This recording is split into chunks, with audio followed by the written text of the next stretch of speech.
Tonight you step into one of the quietest corners of history, Victorian England. You arrive at a home that looks still from the outside. Ivy on the brick, lace curtains in the windows, a quiet knock before the maid lets you in. Once you move up the stairs and reach your room, things begin to feel different. The hallway is narrow, the floor settles beneath your feet. The wallpaper, faded roses and curling edges, holds the smell of damp soot and something faintly medicinal. Your host gestures to a door and says, "You will find everything ready for the night." Then she is gone. You push open the door. The room is cold. There is a small iron bed in the center, completely covered in thick layers. On the nightstand, a jug and bowl for washing, a stub of candle in a brass holder, and a darkened metal pan shaped like a flat shovel. You tap it. It holds warmth. That, says the maid behind you, is the bed warmer, coal. Do not touch the metal directly.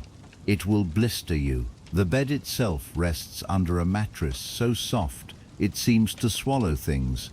But your attention settles on the peculiar object at the foot, a stoneware pot with a wooden lid. That is not a teapot. It is a chamber pot, your nighttime bathroom solution. There is no plumbing upstairs, and stepping outside stays out of reach in the cold, especially for ladies.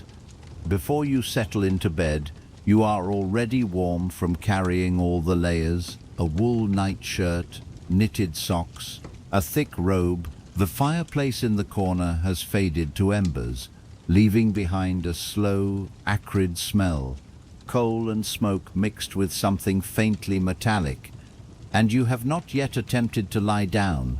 The mattress settles as you sit. It is stuffed with feathers, perhaps straw underneath, and sinks deeply in the center, a little like being held by something warm and slightly scratchy.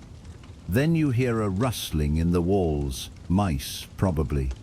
The maid has left a saucer of lard under the bed to keep them from chewing the quilt, she says, calm and steady. You lie back and look up. The ceiling is low, the candle flickers slowly, the cold moves under the covers despite all the layers. You press your toes against the warmth left by the coal pan, now cooling fast. Your breath fogs the air in small, quiet puffs. The warmth is not quite there yet. The room settles around you.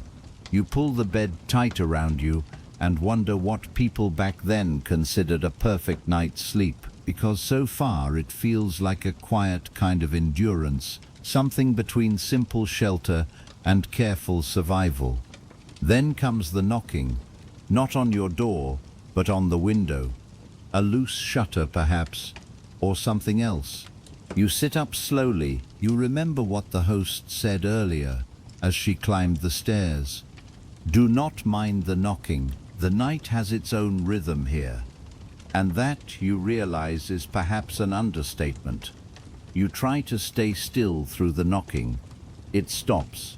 Then comes a creaking from the rafters. It could be the wind, could be the house settling, or it could be something older, something that has lived in the walls longer than the wallpaper. You remind yourself this is just a guest room in a respectable Victorian home. It is probably not haunted. With the candle burning low beside you, you make a slow inspection of your surroundings.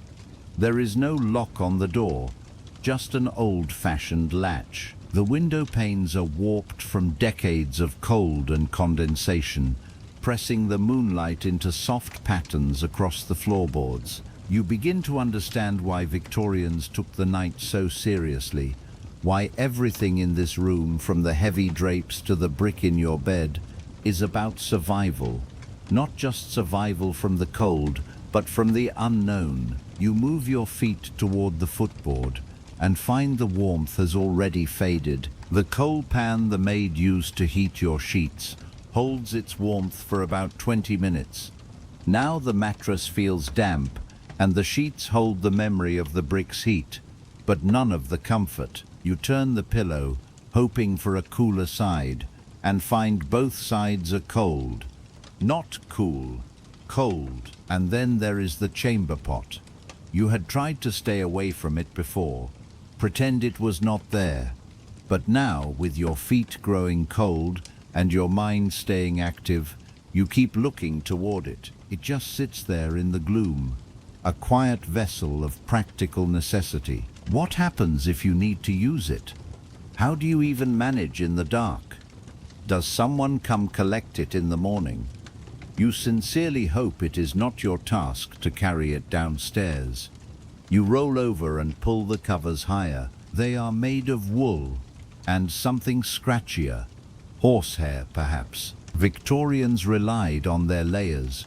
Even poor families would pile on quilts, shawls, coats, and even carpets over the bed to hold body heat. But all that weight does not make it warmer, just heavier. You are held inside a cocoon of mildly scratchy warmth, trying not to move, because every time you do, cold air presses in from the gaps. Still you hear the distant ticking of the hallway clock, each second settling louder than the last. You wonder how children manage to sleep like this. Then you remember they probably did not.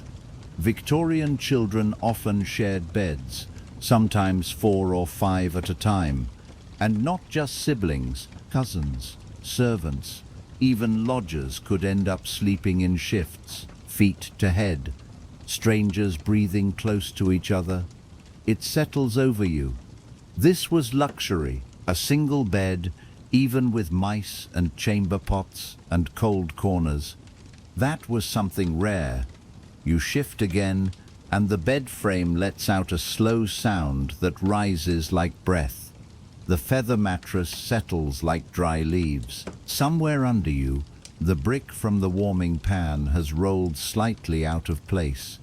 It presses against your ankle now, no longer warm, but somehow still holding a faint discomfort, as if it remembers the heat and resists the cooling. You close your eyes.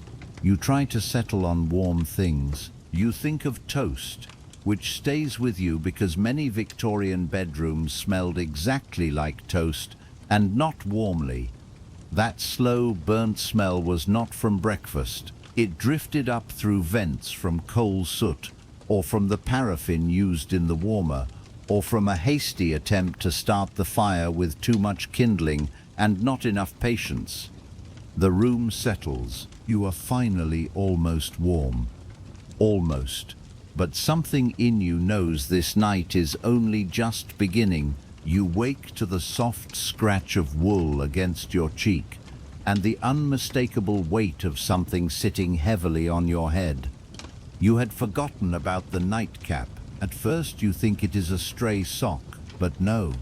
The sagging, ruffled fabric drooping down the side of your face is very much intended, a long pointed thing with a tassel at the end, tied beneath your chin in a quiet bow.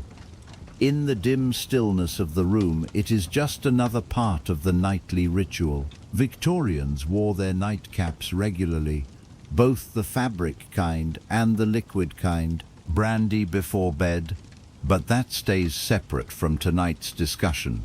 This one is purely textile. It itches slightly, and it does not stay in place. Every time you roll over, it shifts, threatens to cover your eyes, or slip down the back of your neck like a slow curtain. Still, there was a reason for it. In the days before central heating, a large portion of your body's heat escaped through your head. Victorians, especially those in drafty houses with no insulation, wrapped their heads for bed. A sleeping bonnet was not just warm, it was, to their minds, medically sensible.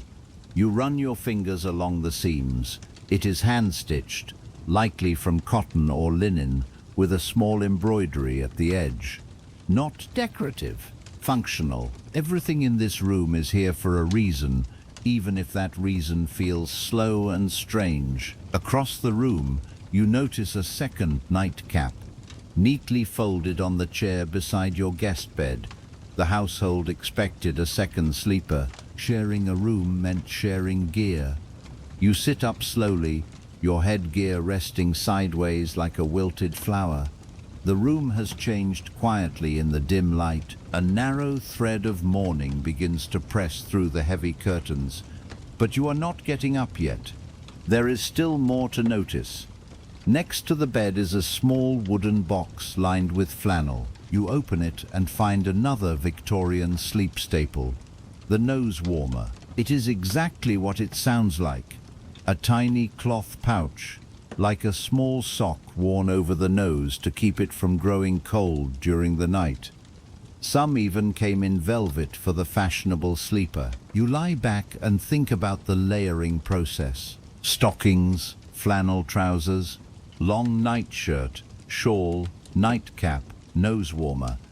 Sleepwear in the Victorian era was not designed for ease or softness. It was protection against the cold, and especially for women, it carried heavy expectations. A lady's nightdress had to be long, modest, and often high-necked with full sleeves. Even in bed, your virtue was meant to remain visibly present. Early pajamas were considered controversial when they first appeared in England. Imported from India, these two-piece garments were seen as far too exotic and masculine for proper women. The scandal of sleeping in trousers stayed present in the culture. As the wind presses against the window, you feel the weight of history in every stitch of your clothing. You are wrapped in layers, not just of wool, but of expectation. And still, none of it stops your toes from growing numb. You adjust the nightcap one more time. The tassel swings and rests gently against your nose. You breathe slowly. This is going to be a long night. You try to find the warmest position possible, but the nightcap has its own ideas. It slips sideways again, folding over your ear like a quiet flag. No matter how you turn, it is either pressing against your face or resting along your collarbone. You finally ease it back and lie flat, eyes open, adjusting to the slow weight of the cap and the silence. Victorians were serious about headwear in bed. For children, it was often a knitted bonnet. For women, a lace-trimmed ruffle cap. For men, the classic pointed version you are now lying under. And they were not optional. Even in the workhouses, even in the poorest homes, people gathered scraps of cloth to fashion some kind of head covering. There was a belief, not entirely without reason in those cold and uninsulated homes, that letting your head go bare could lead to colds, nosebleeds, or even madness. There is a pamphlet you once read, A Guide to Winter Health from 1851, which states quite steadily that the warmth of the head must be preserved, lest the brain itself grow cold and melancholy take root. You hold the memory quietly, but the idea stays with you. The head as an emotional furnace, chill it, and your very thoughts could turn. Perhaps that is why they tied these caps so carefully. It was not just for heat. It was protection against the air, against dreams, against a cold world pressing in. Still, the garment does not exactly inspire confidence. You catch a glimpse of yourself in the mirror across the room and barely recognize the figure there, draped in flannel, wrapped in folds, capped like a bundled pastry. Your attention drifts to the fire grate. There is nothing but ashes there now, a faint warmth still resting against the ironwork. Earlier the maid lit it with care, not for ambience, but because in Victorian England people genuinely feared what would happen if you went to sleep in a cold room. Cold air was held responsible for all manner of troubles, rheumatism, lung fever, and even broken sleep that could weaken the spirit. A cold night was not just unpleasant, it was considered dangerous, hence the ritual. Warming pans, hot bricks, fires, tea, and yes, nightcaps, still lying on your side. You think of what you have heard, that the wealthiest Victorians went further still. Some had custom bed stoves, small ceramic boxes slipped under the sheets, heated by coals, and removed before sleeping. Others paid for hot water foot baths before bed. In the grand houses, footmen would warm beds using heated irons wrapped in cloth, pressing them between layers until the mattress held warmth. You have a slowly cooling brick and a cap that presses quietly against your neck. Sleep begins to settle at last, slow and heavy. You let yourself drift, listening to the rustle of the curtains, the distant call of a night bird, the occasional soft movement of mice overhead. The nightcap shifts one final time, resting gently over your temple. Something so quiet can also be a comfort. Perhaps the Victorians understood something steady. You breathe out and close your eyes again. The bed settles in protest, but you stay. Not tonight. You are not alone in the bed. You realize this slowly in that soft half-sleep where things feel like dreams until they do not. A gentle shifting beside you, a faint exhale that is not yours. Then the unmistakable presence of a second body, too close, too warm, and very real. You stay still. For a moment, you wonder if this is part of the full experience. Perhaps the hostess arranged for someone to sleep beside you for historical accuracy. Perhaps someone had the room wrong. Or perhaps, quietly, this is exactly how things were meant to be. This is the Victorian tradition of bed sharing, an entirely ordinary, if physically close, fact of life for many people back then. You turn your head slowly. The shape beside you is fully clothed and breathing softly, facing the wall. Probably harmless, possibly named Harold. In Victorian England, sleeping alone was a luxury most people did not have. Space was limited. Heating was costly, and beds were communal furniture. Children slept with siblings. Servants slept 2 or 3 to a mattress. Lodgers, travelers, and even complete. Strangers were often placed together in inns and boarding houses without a second thought. It was not just about warmth, though warmth was part of it. It was about efficiency. One bed, multiple bodies, less firewood burned, less floor space held, and in certain households, even married couples were not guaranteed privacy. It was not unusual for adult sons to sleep beside uncles, or for servants to share with other staff, or even the children they cared for. You shift slightly, trying not to disturb your quiet bedmate. The mattress settles in response.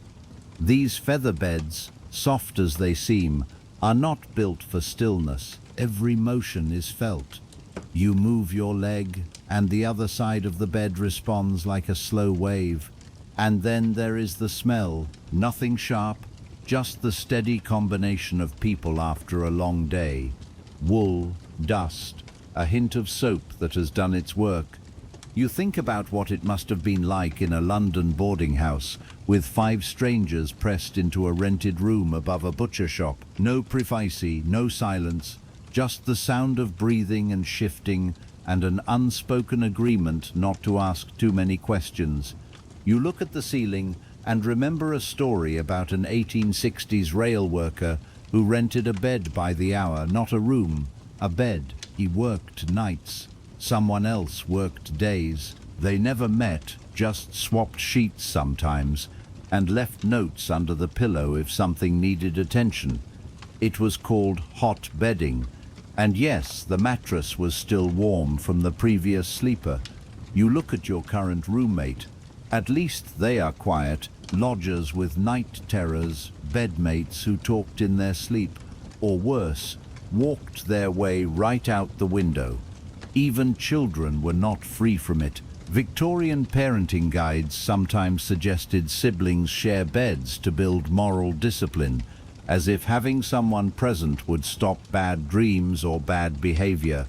You hold back a laugh, which settles the mattress, and earns you a half breath from the other side. You are not sure what stays more strange, sharing a bed with a stranger, or that you are beginning to grow used to it. The strange part is not that there is someone else in the bed. It is that slowly, steadily, you begin to understand why it was ordinary. The room is still cold, the fire long gone. The brick at your feet holds no warmth now, and yet with another warm body beside you, there is a quiet shift in temperature, a soft buffer against the cold. This was the Victorian version of central heating, 2 people in one bed. You hear a soft sound as your bedmate shifts again, pulling the blanket slightly. Not enough to pull it away, but just enough to remind you every inch holds something. Slowly you understand why so many Victorian households had quiet bed rules, soft agreements about blanket sharing, facing opposite directions, or keeping to your half. You roll onto your side, careful not to press against your companion, and find yourself facing the wall. It is close, closer than it should be in a room this size. The wallpaper here, more peeling roses, has yellowed from decades of lamp oil and soot.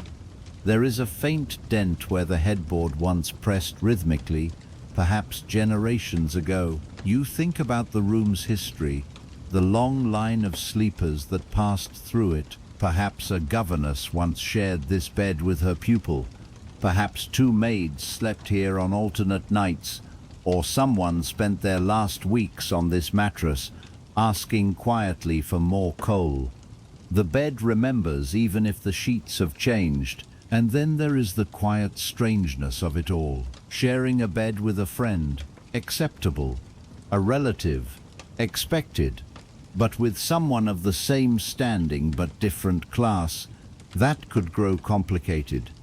A master sleeping beside a servant, troubling unless necessity demanded it. And if that servant was a woman, you find yourself in a fog of judgment that Victorians would whisper about but never openly discuss.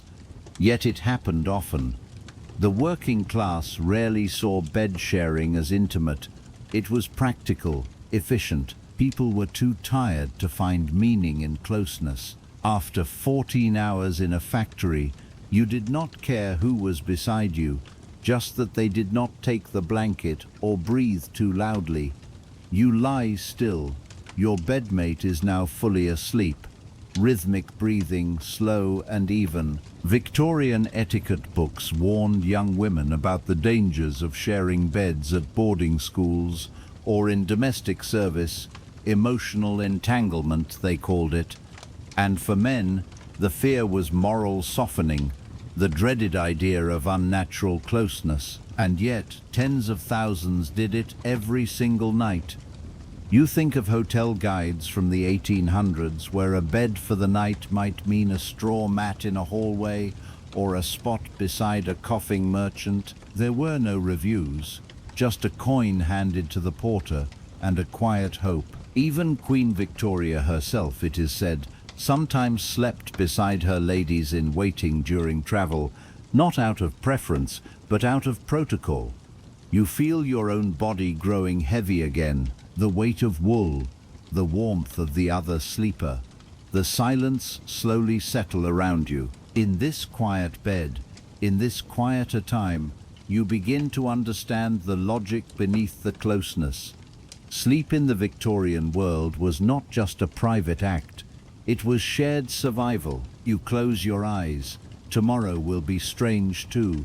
But for now, you settle into the soft sound of the mattress and the warmth of your borrowed human heater. You wake again, not because of a sound, but because the air itself has changed. It is heavier, closer. You blink into the dark and realize something is pressing down on you, not physically, but in the air around you. You reach out and your hand brushes thick fabric overhead.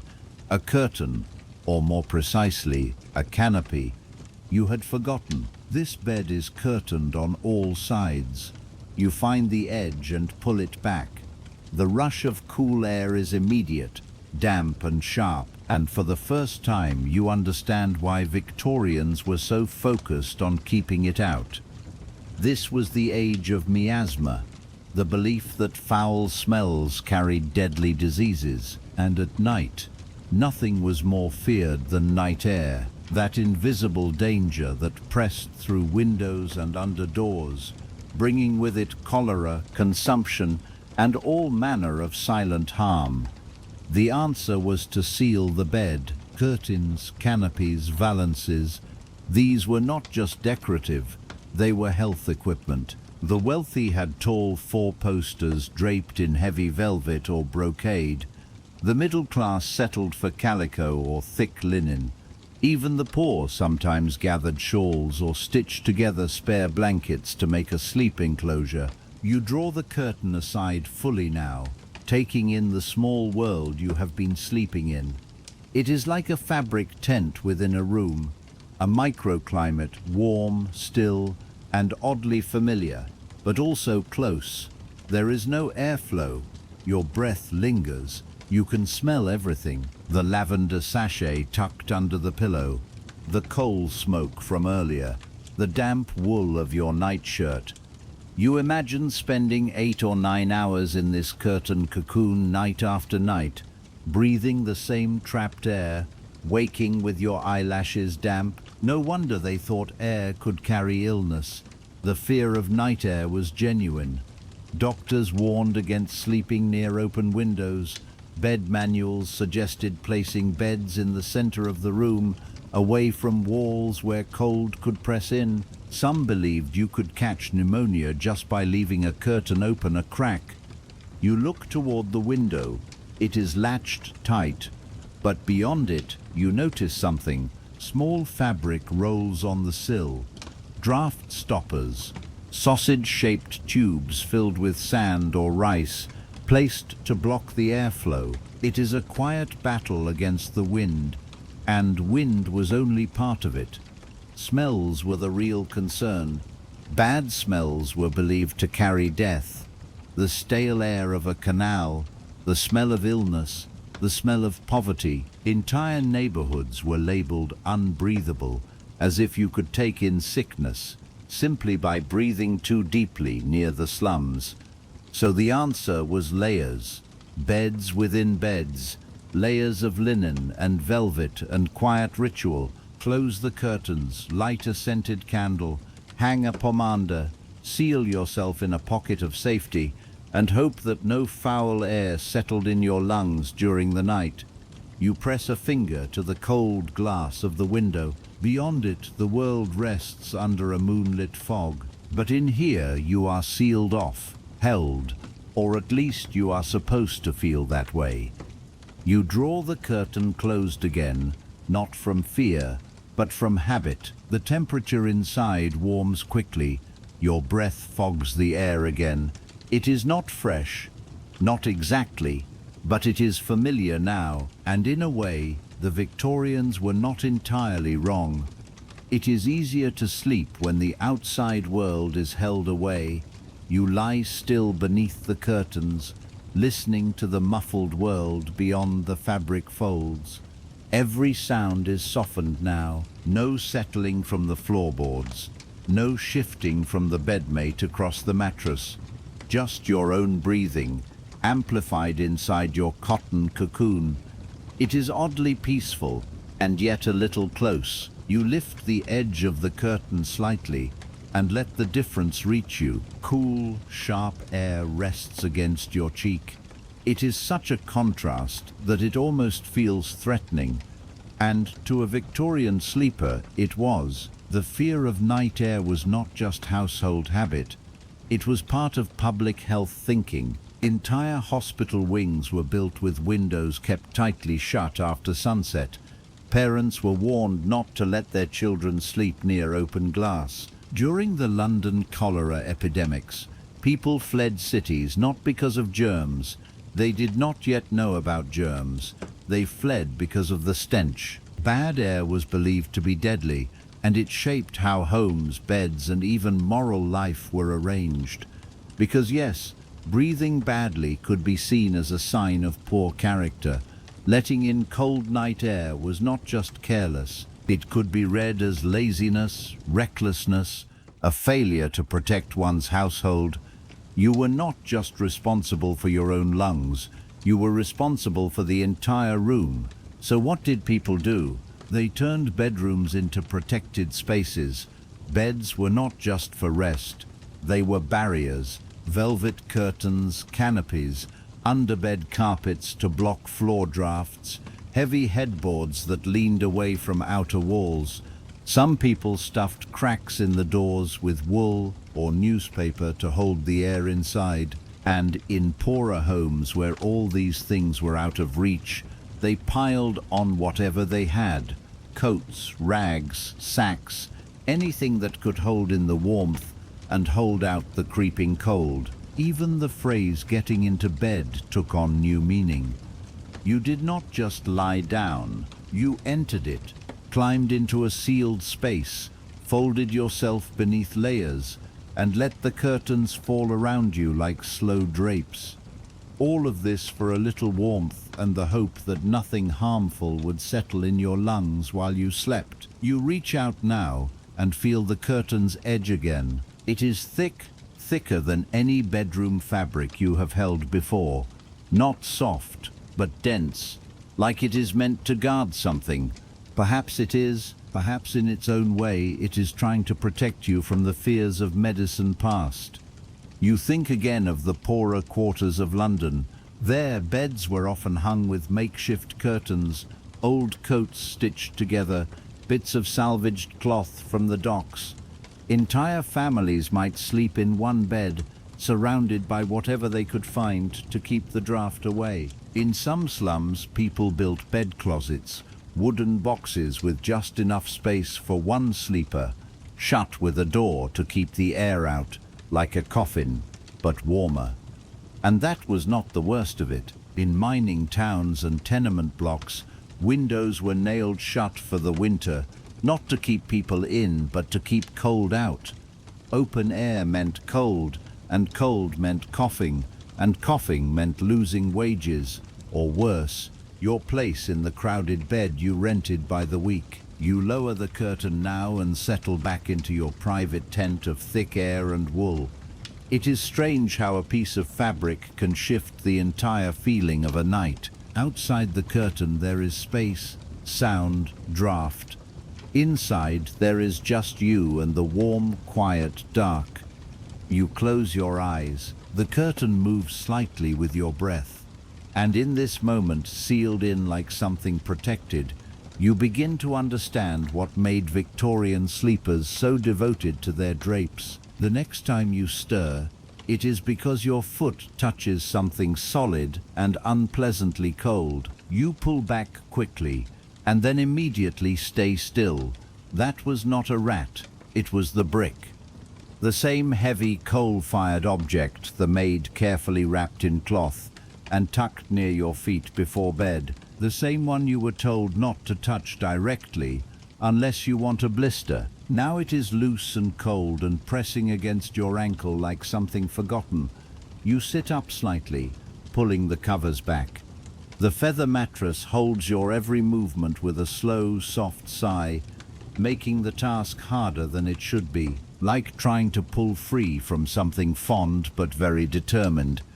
Eventually you find the brick, now cool to the touch and nearly as solid as stone. You move it gently toward the foot of the bed, careful not to let it roll free and land on the floor.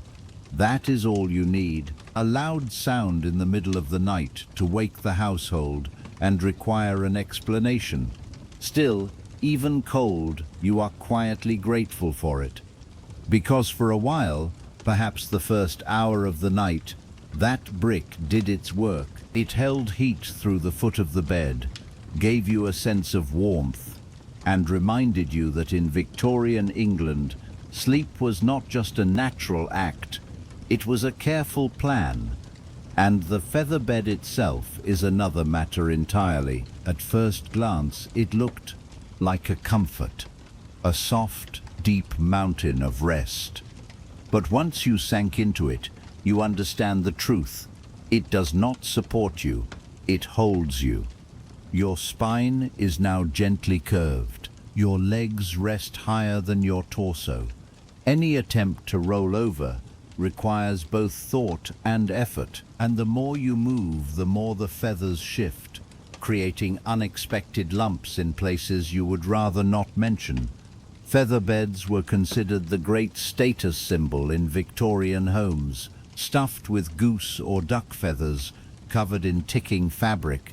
They were so valued that some families passed them down like heirlooms, but no one mentions that they have a character of their own. There is an old saying from the period, "A bed too soft makes for a morning hard." You begin to understand why. Still, it is better than the alternatives. If you were not in a feather bed, you might be lying on a straw tick, a canvas sack filled with straw, hay or seaweed. These were cheap, widely used, and prone to mold, mice, and unfortunate sounds. In poorer homes, people slept on wooden planks, topped with old rags or sacks of wool scraps.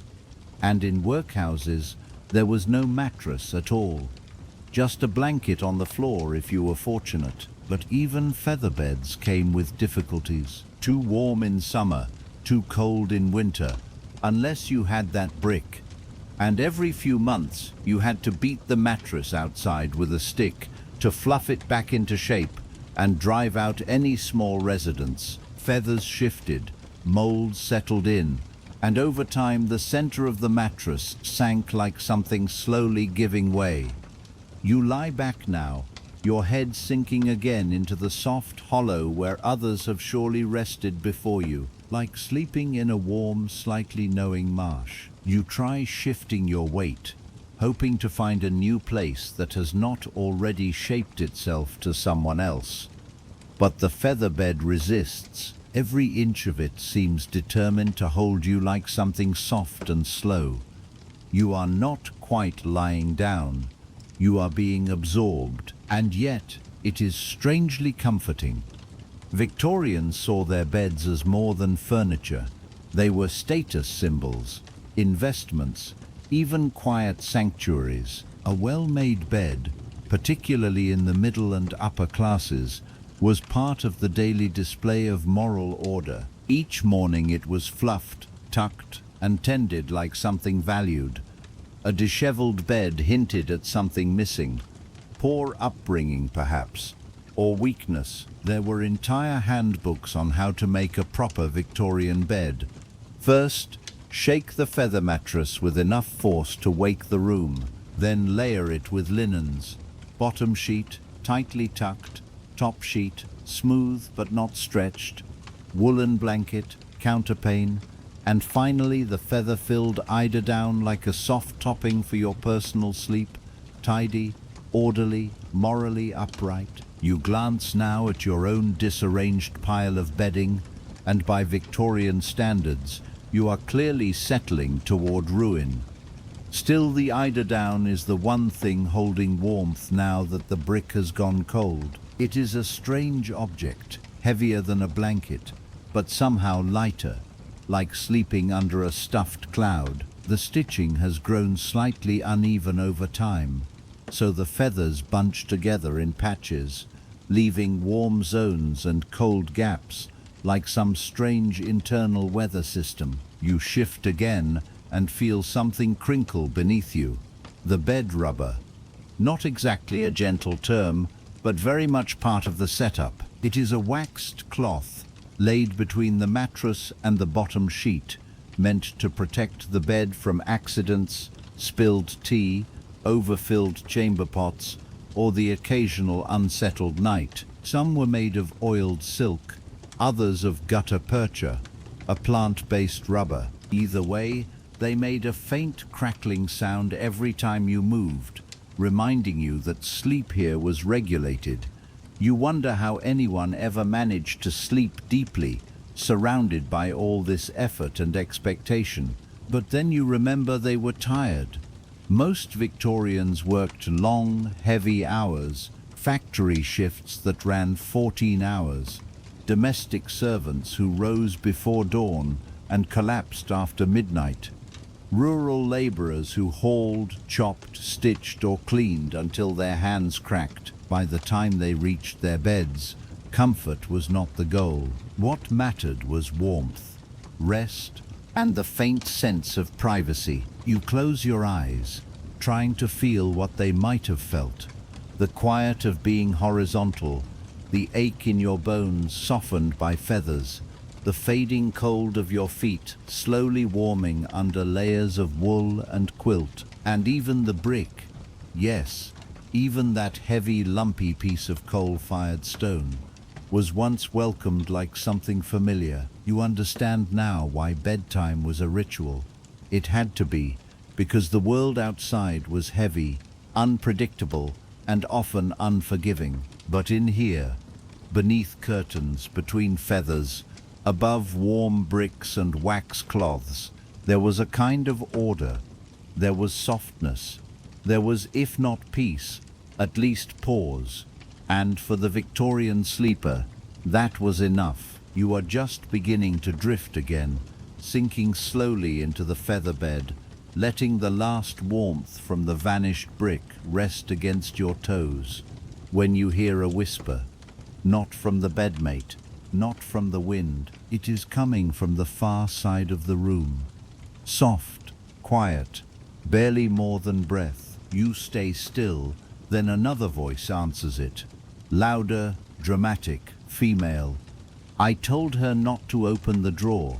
I warned her. And now your eyes are fully open because of course they are telling ghost stories in the dark at bedtime, just as Victorians were known to do. You pull back a corner of the bed curtain and look toward the source. There, near the fireplace, two young women sit cross-legged on a rag rug, pressed together over a candle stub in a teacup.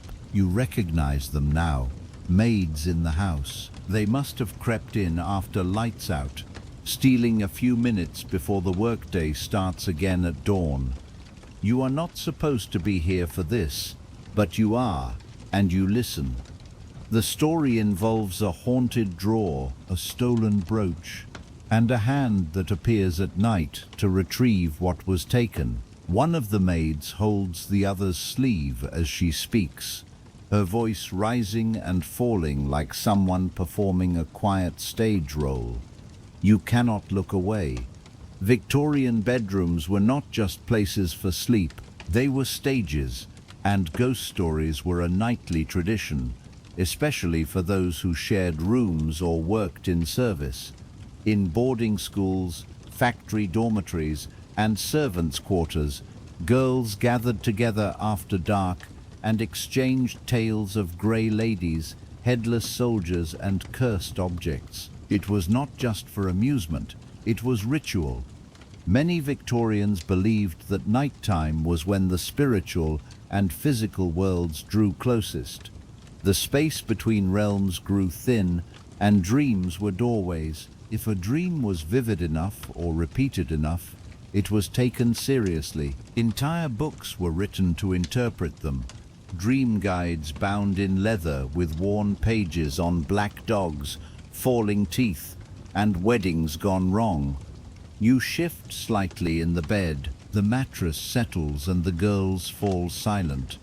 One of them turns her head, eyes wide. You stay still. She leans closer to her companion and whispers, "It is just the ghost bed. Do not worry."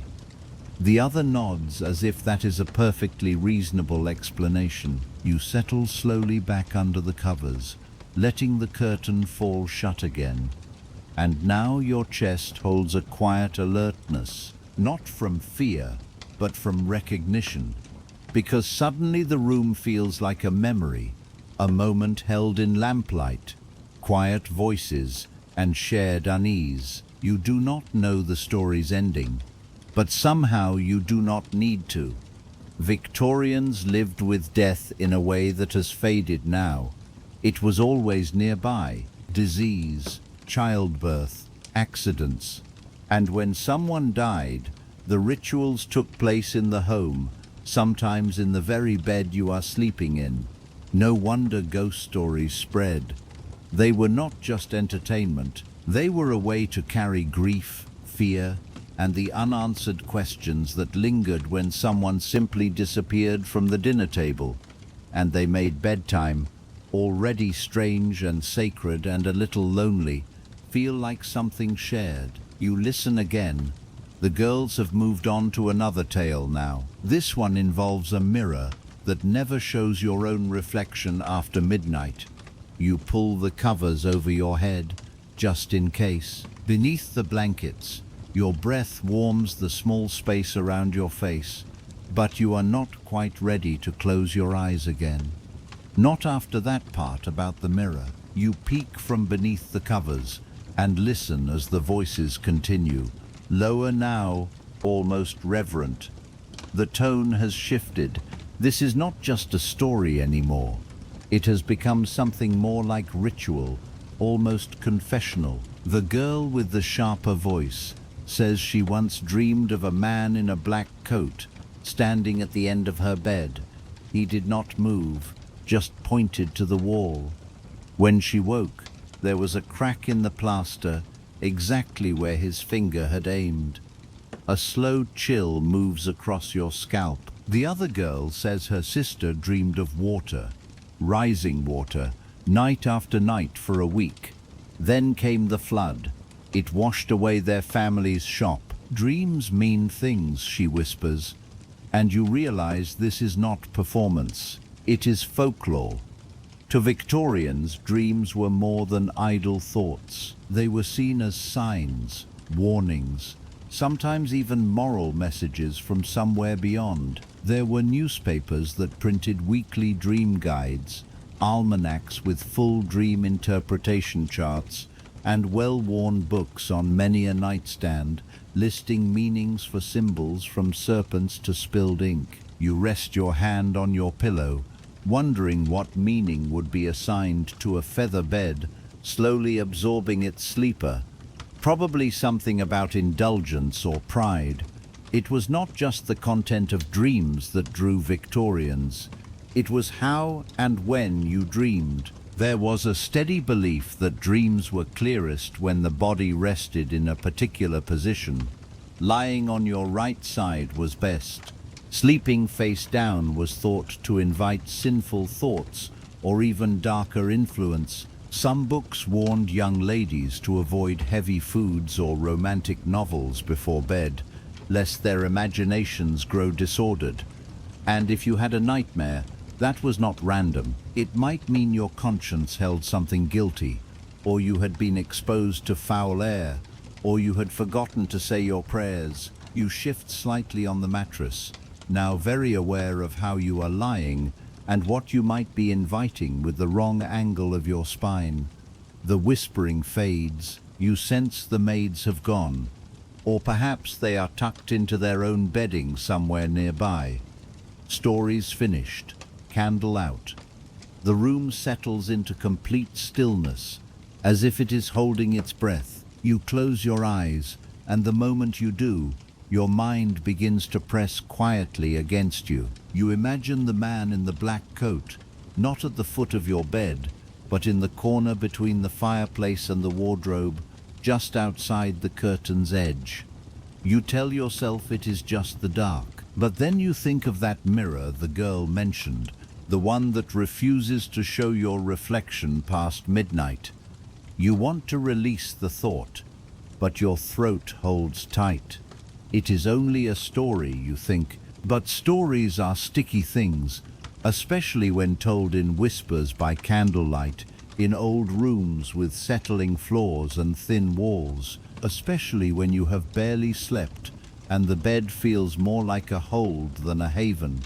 You roll over and press your eyes shut. Tomorrow you will move past all this, or pretend to. But tonight you sleep under the weight of 100 Victorian fears, stitched together with superstition, starch, and the stories people tell to keep the dark from growing too quiet. Your stomach settles into a low sound. Of course it does. You have been held by a feather-stuffed mass and haunted by stories of mirror demons. And now your body decides it needs something. You lie perfectly still, hoping the feeling passes. It does not. Hunger settles in and stays. You pull back the bed curtain and sit up slowly, careful not to disturb your bedmate or whatever might be resting near the wardrobe. The floor is cold under your socks. The air holds that unmistakable nighttime quality, quiet, damp, thick with the scent of coal ash and old linens. Downstairs you suspect the kitchen is empty, but not entirely closed. Victorian kitchens, especially in larger homes, often kept a pot of something slow on the range all night. Soup, broth, or that strange gelatin dish you once read about, calf's foot jelly. You move through the hallway, candle in hand, the flickering light pressing shadows across the floral wallpaper. Every creak settles like a sound too large for the hour. When you reach the kitchen, it is colder than expected. Stone floors, brick walls, a few slow embers in the hearth. But there, sitting on the table, is a bowl of thick amber jelly. You press it gently with your finger. It wobbles. This is your midnight meal. Calf's foot jelly was a quietly beloved dish in Victorian England, made by boiling the hooves of young calves until the gelatin released, then straining, sweetening, and chilling the mixture until it set into something between food and medicine. It was eaten warm or cold, alone or flavored with lemon and wine, sometimes given to invalids, sometimes to children, and sometimes to people who struggled with troubled sleep. You lift a spoonful to your mouth. It is warm, smooth, rich in a way that is hard to describe, somewhere between broth and something thicker. It clings slightly, but it settles the stomach, and you find quietly that you feel better. Victorians believed certain foods had effects on the emotions and the spirit.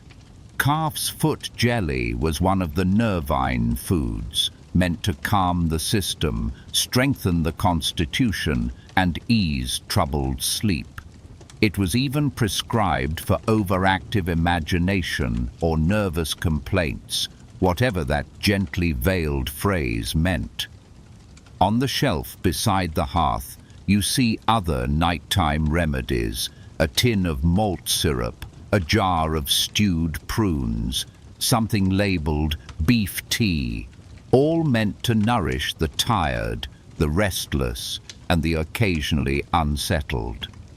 You remember a passage in a domestic guide from the 1870s that advised women to keep a bit of jelly or soup beside the bed in case they woke with a heaviness of soul. Imagine that, a midnight jelly for melancholy. You finish your bowl in the quiet. Somewhere above, a floorboard settles. You pause, spoon in hand, but the sound fades. The embers crackle softly as you set the spoon in the wash basin and move back toward the stairs. Your belly is warm now, settled in a way that only a slow Victorian midnight meal can manage. And as you climb the staircase, you understand something else. Food was not just fuel back then. It was medicine. It was comfort. It was superstition, care, fear, and a kind of control, all stirred into one pot. Back in your room, you settle under the covers once more. The feather mattress holds you, the curtain breathes around you, and your body, softened by jelly and the slow smell of coal, begins to drift. You lie there, warm and still, your eyelids growing heavy. The quiet comfort of that midnight meal hums gently in your limbs. It was not exactly pleasant, but it did something.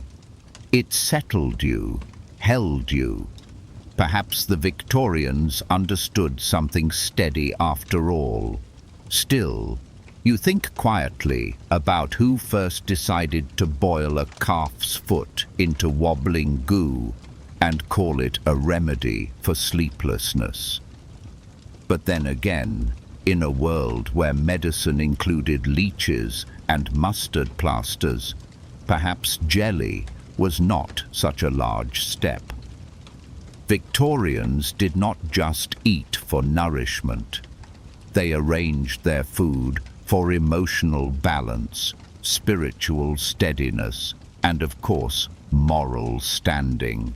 What you ate and when reflected your character, and nighttime food especially carried meaning. The wealthy might have warm possets, milky drinks with brandy or ale, sipped from silver cups in their four-poster beds. The sick and elderly received barley water or arrowroot pudding, and servants took whatever remained from the master's supper, often cold, congealed, and quietly taken in the dark. But all of it was done slowly, eaten in candlelight or by the glow of coals. The act of eating at midnight was almost a transgression, especially for women. Victorian etiquette books warned that late-night hunger was a sign of emotional weakness. If you woke hungry, you were probably indulging too much during the day, or worse, suffering from spiritual imbalance, which is exactly why many women kept their small provisions hidden. You can picture it now. A tiny tin of jelly beneath a pillow, a spoon set aside in a sewing basket, a quiet world of careful midnight nourishment running beneath the surface of respectable life. It was not only women. Men who worked the night shift, watchmen, railway porters, lamplighters, often carried slices of cold pudding in their coat pockets. One man reportedly relied on a biscuit dipped in warm ale to keep his joints moving before dawn. Others swore by raw onions. You can only imagine how that settled in a shared bed. You shift again beneath the covers and notice a faint sound near the bedpost. You look over and find a glass bottle, the kind used for cordial or syrup. A few sticky drops at the rim suggest someone else had a night like yours. Perhaps the last guest in this room sipped a little elderberry wine between ghost stories. Or perhaps it was a household mixture, a combination of licorice root and vinegar, once believed to calm nervous fits. You turn onto your side, breathing slowly. What is surprising is not how strange these rituals seem, but how tender they are. All these quiet ways people try to soften the night, to settle themselves, to fill the silence with something warm or sweet or familiar, to hold off the dreams or the cold or the weight of a day that never quite ended. You press your hand to your belly, still warm from jelly and candlelight, and feel something close to gratitude. For the first time tonight, you are not just watching Victorian life, you are resting inside one of its smallest, softest corners. And in a world so strict, so ordered, so fixed on virtue and posture and careful modesty, perhaps a midnight jelly was the quietest kind of freedom some people ever found. You breathe slowly into the pillow. Then, finally, you sleep. Your sleep breaks again. But this time, it is not a ghost story or a loose brick that wakes you. It is silence. A deep, strange silence, as if the world is holding its breath. Then a moment later, you hear it. The distant click of a latch, a muffled set of footsteps, and something else, someone humming, faint, tuneless and far too calm for this hour. You sit up, but no one is in the room. The sound comes from beyond the wall. You look toward the window, expecting the first light of morning, but the sky is still dark with only the pale glow of a fading moon. You reach for your candle, relight the wick, and sit very still, listening. The footsteps pass. You lie back again, and as your eyes drift half closed, you find yourself wondering, is it too early to be awake? And then you remember something you had read. Victorians did not sleep all the way through the night. Many of them followed what is now called segmented sleep. 2 separate periods of rest divided by a quiet hour or two in the middle. They did not call it insomnia. They called it the watch. During this in-between time, often from about 1 to 3 in the morning, people would wake naturally, sit up, light a candle, perhaps pray or think or eat or write in a journal. It was considered ordinary, even healthy. Some scholars believe it was a remnant of pre-industrial life, when the rhythms of firelight and natural darkness guided the body. Others think it was simply practical, in a world where nighttime was never fully silent, where babies cried, fires needed attention, and chamber pots were unavoidable. This first sleep and second sleep rhythm made sense. And here you are, resting in the middle of it. You lie under the covers and think about what others might have done during the watch. One might read a psalm, or hold a rosary, or whisper a worry into the flickering dark. Some reportedly used this hour for quiet private meetings. Nothing says intimacy like a candle and cold floorboards. Others wrote letters, or meditated, or simply sat watching the fire burn lower and lower, with no intention of moving. You look toward the small desk in the corner of the room. It holds nothing but a thin, leather-bound book. You slip from bed and open it. Inside, a few pages of careful, looping handwriting. A dream journal. Victorians were deeply drawn to dreams, not just for entertainment, but for interpretation, spiritual meaning, even physical diagnosis. There were entire dream dictionaries with meanings. Dreaming of teeth meant a death in the family. Flying signaled ambition. A white horse meant prosperity, unless the tail was braided, in which case it meant betrayal. You skim the pages slowly. One entry settles in your mind. 2:12 in the morning. Dreamt I saw mother's brooch glowing in the wash basin. When I reached for it, my hand went through. Woke with aching knuckles. You close the journal gently and set it back. It is no longer strange to you. This quiet hour, this soft space between sleep and waking, between dreams and the ordinary world. Back in bed, you fold your hands over your stomach and let your mind drift. You wonder what you will carry from tonight. The feather bed that holds you slowly, the jelly, the girl's story about the man in the black coat, or this still, borrowed hour where nothing happens and yet everything feels present. The room holds a different quality now, not darker, not lighter, just suspended. You lie there in the quiet of the watch. Your eyes open, your breath steady, not quite dreaming, not quite thinking. It is a space outside of ordinary time, where the world feels paused, waiting. And in this in-between, you begin to notice things. The faint scent of soot clinging to the curtain, the sound of your breath fogging the inside of the fabric around you, the slow, deliberate sound of the wooden frame as you shift the weight of one arm. You are not restless. You are simply awake in a way you were not before. Perhaps that is why so many Victorians used this hour for quiet reflection.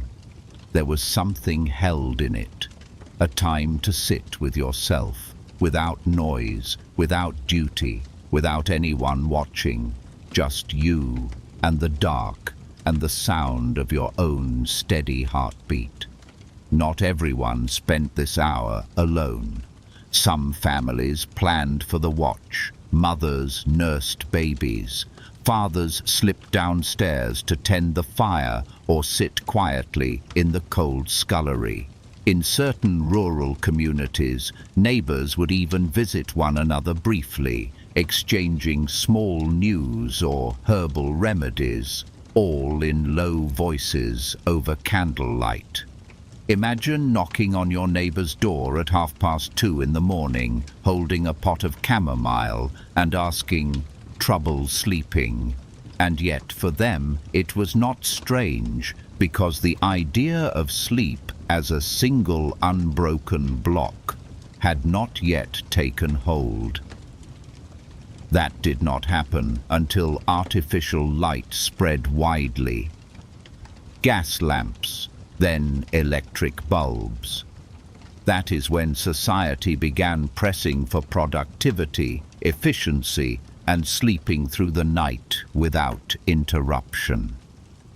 But here, in the quiet of 1850, sleep was a conversation, not a command. You turn onto your back and look into the dark again. Somewhere in the house, a floorboard settles, not a step, just the house holding something in its memory. You find yourself drifting back to the dream journal on the desk, the way the ink curled as if written by a careful hand under a flickering lamp. You wonder who they were, what they hoped to find in their dreams, what they hoped to let go. And now, lying here, you feel drawn to it. You reach beneath the bed until your fingers find a stub of candle and a half-used graphite pencil. The house must expect guests like you. You pull a small piece of paper from the journal's blank back page and write slowly. 3 in the morning. Woke to silence. Thought I heard humming. Realized I was hungry, ate jelly, dreams of mirrors, bricks, and a man who might have been me. You pause, not sure whether that last line is true or imagined. It does not matter. You fold the paper and slip it back where it came from. You are part of the room now. One more watcher in the long, quiet line of half-dreamers who lived between the hours. As you settle in again, tucking your arms beneath the covers and letting your eyelids grow heavy, something slow and soft moves across your face. The watch is ending. Not with anything sudden, not with a ghost, not with a lesson, just with warmth and quiet and the soft pull of a second sleep drawing toward you like a slow tide. Knock, knock, tap, tap, tap. You wake again. This time it is not a mouse or a dream or a maid whispering about haunted brooches. It is your window. You look toward it, slow and disoriented. A pale blue light is beginning to press along the frost-edged panes. Morning, perhaps, not quite yet. You sit up and listen. The tapping comes again, steady, deliberate, and impossibly rhythmic. It takes a moment for your slow brain to place it. The knocker-upper. Yes, That was a real thing. In the days before alarm clocks became widely available, especially for the working class, certain early risers in Victorian towns made their living by waking others up. These knocker-uppers walked the streets at dark hours, tapping on windows with long poles, light sticks, or hollow tubes filled with dried peas. And they were surprisingly reliable. You move from bed and shuffle to the window. There, standing on the cobblestone street below, is a bundled figure, coat and cap, holding a long wooden rod, staring up at your window with the steady patience of someone who has done this 300 mornings in a row. He raises the stick and gives another light tap. You raise a hand in acknowledgement, though you are not sure he can see you. Then he turns and fades into the morning fog, moving on to the next window on his route. It is oddly steadying. The knocker-uppers were especially important in industrial towns, where factory shifts started before sunrise, and lateness meant losing pay or the position altogether. Some were employed by the factories themselves. Others took payment directly from households. A few walked entire streets before dawn, like quiet roosters moving on a fixed path. And no, they did not rely on other knocker-uppers to wake themselves. The best had internal clocks, habits shaped by years of early mornings, and the knowledge that if they failed, someone else would take their place. You return to bed, resting somewhere between amusement and unease. Imagine trusting your livelihood to a person with a stick and a reliable memory. And yet, it worked. Even Charles Dickens wrote about knocker-uppers, noting their punctuality and quiet dignity. In parts of northern England, the practice lasted well into the 20th century, long after clocks became common, because people still trusted people more than machines. You slide back under the covers, though it does little good now. You are awake, but the second sleep has left you slow and rested, and the sound of the knock, the patient persistence of it, feels strangely elegant. There is a certain Victorian rhythm to it, human precision, quiet duty, shared structure. Even your sleep, you realize, is not entirely your own. It belongs to the schedule, to the person with the stick, to the routines that move across rooftops and through curtained rooms into beds like yours. Not all knocker-uppers use sticks. Some prefer dried peas and blowpipes. Yes, blowpipes. You imagine it now. A slight woman in a bonnet and shawl pressing a brass tube toward your second-floor window and sending dried peas against the glass until you stirred. A strange image, and yet historically accurate. Some carried lanterns, some wore bells, and in some households, the knock was not just for one person. It was a sequence. One tap for the mother, two for the father, three short sounds for the eldest son.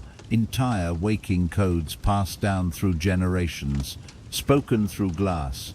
You lie back and close your eyes. Somewhere someone else is waking now because someone knocked and someone answered. You rest under the covers, holding the sound in your mind. Tap, tap, tap, soft but steady, almost polite. It feels like the night itself offered a quiet nudge and said, "Time to stir, do not be late." Strange how something so small holds so much weight. For Victorians, that knock was not just a waking call, it was survival. Factories ran on strict schedules, bells rang at dawn, and foremen did not forgive lateness. Miss your shift once, and you lost wages. Miss it twice, and you risked your position entirely. Families lived close to the edge, and the knocker-upper's tap was often the thin line between keeping food on the table and going without. And these human alarm clocks were not always men. Many were women. Widows especially often took up the trade to support themselves. Some were known to walk their routes with long bamboo canes, tapping windows with something close to musical rhythm. Children sometimes followed them, watching as if they were witnessing the world's earliest timekeepers at work. You imagine a widow in a wool shawl, a lantern at her hip, her cane pressing upward at rows of glass panes in the dim gas-lit dark. Every tap was a small promise kept. Every window that answered meant another coin in her pocket. Some knocker-uppers held reputations for reliability, so steady that people trusted them more than church bells. Imagine being that dependable, known on your street as the person who carried time itself in their bones. And of course, not everyone was grateful. There are stories of tired tenants who leaned from their windows and aimed complaints, or worse, chamber pot contents, at their knocker-uppers for arriving too early. The quiet irony being they were usually the same people who asked for an extra knock the next day. You hold back a soft laugh into your blanket at the thought. Still, the tap at your own window settles in your ears. It is more than a waking call. It is a reminder that even sleep was part of the social structure of the Victorian age. Your rest was not just yours. It was scheduled, managed, interrupted, and regulated by others. Even your dreams had their deadlines. You roll onto your side, closing your eyes, though you know the next stretch of sleep will not last long. Morning is pressing in outside, pulling at the curtains with its light, but for just a moment, you let yourself sink back into the half-dreaming quiet, held by the thought that someone outside is still walking the cobblestones, tapping windows in the fog, nudging the world awake one pane at a time. The last thing you hold before drifting is the faint echo of that rhythm. Tap, tap, tap, as if time itself had a wooden stick and was keeping slow beat on the glass of your night. You roll over, pulling the quilt up to your chin, and notice something odd. You are still dressed from throat to toes. The long flannel nightshirt presses against you. The thick socks hold around your ankles, and the nightcap has folded over one eye again. You reach to ease it back. This is no accident. This is Victorian sleepwear, and it was never about comfort. It was about decency. In a world where multiple people often shared a room, or even a bed, the way you dressed for sleep carried meaning. You could not simply settle in wearing little. Even married couples often slept fully buttoned, laced, or wrapped in garments that covered more than they revealed. In Victorian morality, modesty did not rest. You look at your sleeves, long and loose, gathered at the wrist with a small ruffle. The neck is buttoned high, pressing near your jaw. Breathing freely is not the goal. Rolling over comfortably is not the goal. This clothing was not designed for your ease. It was designed to hold propriety in place even at 3 in the morning. And if you thought women had it difficult, men were not free from it either. The classic striped nightshirt hung like a long robe, usually worn with the dreaded cap. It made sense in a drafty house, but it also meant you looked dressed for something more formal than sleep. You shift your legs and feel something pressing faintly at your midsection. You sit up. Your hostess had suggested earlier that you lace lightly before retiring, which means you are lying here in a corset, a loosened one, yes, but still present, something tight around your ribs even as you try to sleep. This was not unusual. For many Victorian women, removing a corset entirely was considered indecent, even physically dangerous. Medical thinking at the time claimed the body might shift or the organs might drift without proper support overnight. So many women wore their stays for 24 hours a day. You breathe carefully, trying to imagine 8 hours of sleep like this. No turning freely, no curling inward, just the shape held in place by whalebone and lacing even as you dream. Meanwhile, pajamas, those now familiar two-piece garments, were still new and troubling to many. Imported from India, they were seen as too foreign and worse, like trousers. Women in trousers, even for sleep, a quiet social shock. Yet by the end of the century, pajamas would catch on among men, slowly making their way into women's wardrobes as well. But right now, in your stiff flannel gown and half-laced corset, they feel like something from a distant future. You pull the covers higher and look at the extra set of clothing folded neatly on the chair. Spare sleepwear, always ready in case of fire, unexpected visitors, or midnight disturbances, because being found in less than proper attire was a serious concern. Your body is wrapped, layered, held, not free to rest, but dressed to maintain a point, and the point is clear. In the Victorian world, even your dreams were meant to be modest. You shift uncomfortably, pulling at the nightshirt's collar.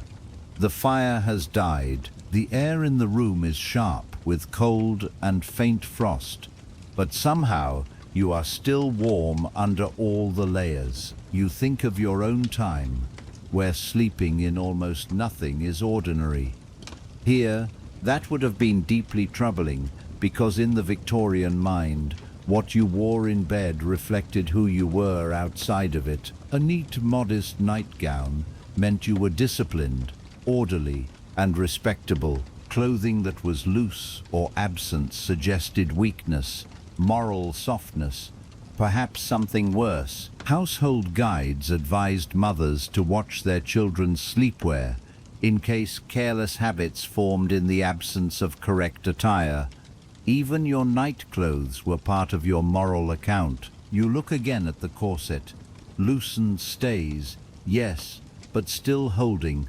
The body had to be shaped, contained, even at rest. There were stories of women growing faint upon lying down because they had loosened their laces too much, though etiquette guides also warned against removing them entirely. A respectable woman was supposed to rise from bed looking as composed as when she had lain down, and men were not free from this either.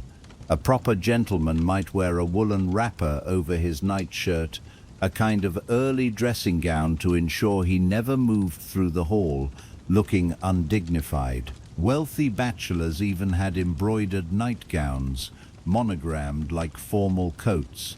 You picture it, lying in bed with your initials stitched in thread on your chest, just in case someone entered at midnight. It is almost amusing, but it also holds something true. Victorian society did not really allow for private selves. The idea of being watched, judged, and measured extended into the bedroom and into the dark. You run your fingers along the thick seams of the gown, thinking of the hands that made it. Some were sewn by mothers or wives. Others in wealthier homes were purchased from shops that made intimate garments. The finest were made of soft lawn or cambric. Edged with lace meant less for warmth than for quiet display during household inspections. And of course, everything had to be washed. That meant laundry days of boiling linens, scrubbing wool, and starching collars stiff enough to almost hold their own shape. Servants moved the wet bundles through mangles and spread them to dry near smoky fires, so the master and mistress could remain visibly upright, even while unconscious. You breathe slowly and roll back onto your side. The nightcap settles over your eyebrow again, the tassel resting against your cheek. You could put it aside, but the idea of being found bareheaded, even here, feels oddly like crossing a line. So you leave it, held by the quiet weight of propriety stitched into every seam. You begin to drift again, wrapped like something carefully packaged, dreaming not just your own dreams, but the dreams the Victorians believed you should be having. Your throat is dry, not just dry, but raw, as though you have swallowed the last of the night's coal smoke. You cough once, then again, and the sound moves through the small curtained space like something too large for it. Your bedmate stirs, murmurs, and pulls the covers tighter. You sit up, throat pressing, eyes watering slightly, and then you remember that Victorians had something for this. On the bedside table sits a glass bottle with a cork stopper. You lift it and hold it toward the candlelight. A pale liquid inside, slightly cloudy, faintly herbal. You pull the cork and bring it near your face. Lavender, a little camphor, and something sharper, like vinegar. This is a sleep draught, but not the kind that carried danger. This house favors something gentler, a blend of herbs, oils, and mild aromatic extracts meant to ease the lungs and settle the nerves. You take a small sip.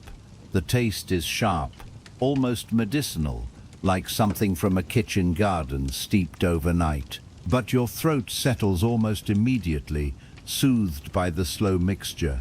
Victorian households often prepared remedies like this.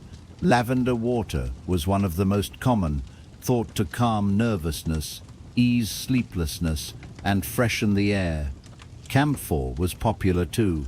People believed it could hold off bad dreams and clear the lungs. Mothers rubbed it on their children's chests before tucking them in. You rest back against the pillows, breathing more easily now. The scent stays on your tongue and in your nose, sharp but steady. And this was just one of many sleep aids in use.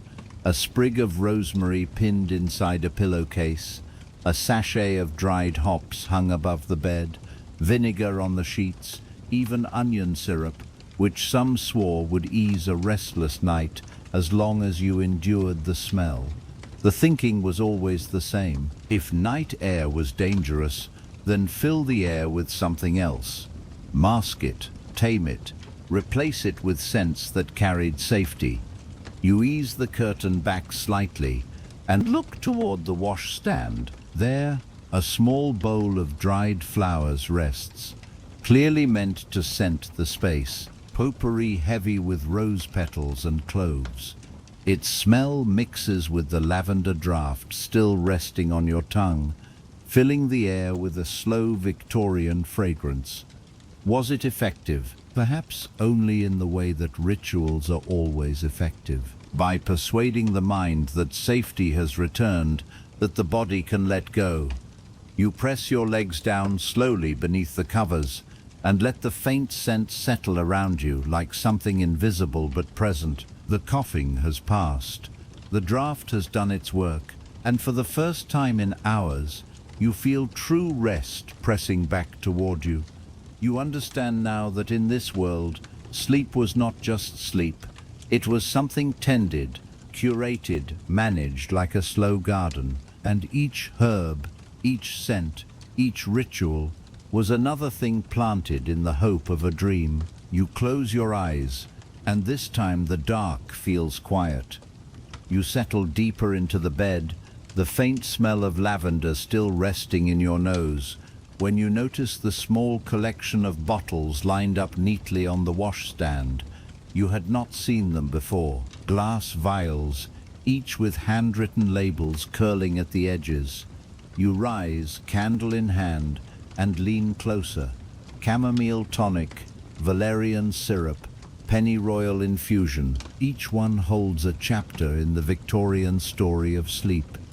Chamomile, you know, gentle, calming, still used today. But valerian, that was the era's widely used sedative, praised for its ability to quiet nervous tension and sometimes called the poor man's remedy. Housewives brewed it in strong teas, dense and earthy. The taste so heavy some mixed it with honey or sugar to soften the bitterness. Pennyroyal is stranger still, not just a culinary herb, but one connected to women's health. used as a menstrual aid, even though doctors warned against overuse. Yet here it sits, listed plainly as a nighttime remedy, meant to settle cramps and ease the body toward rest.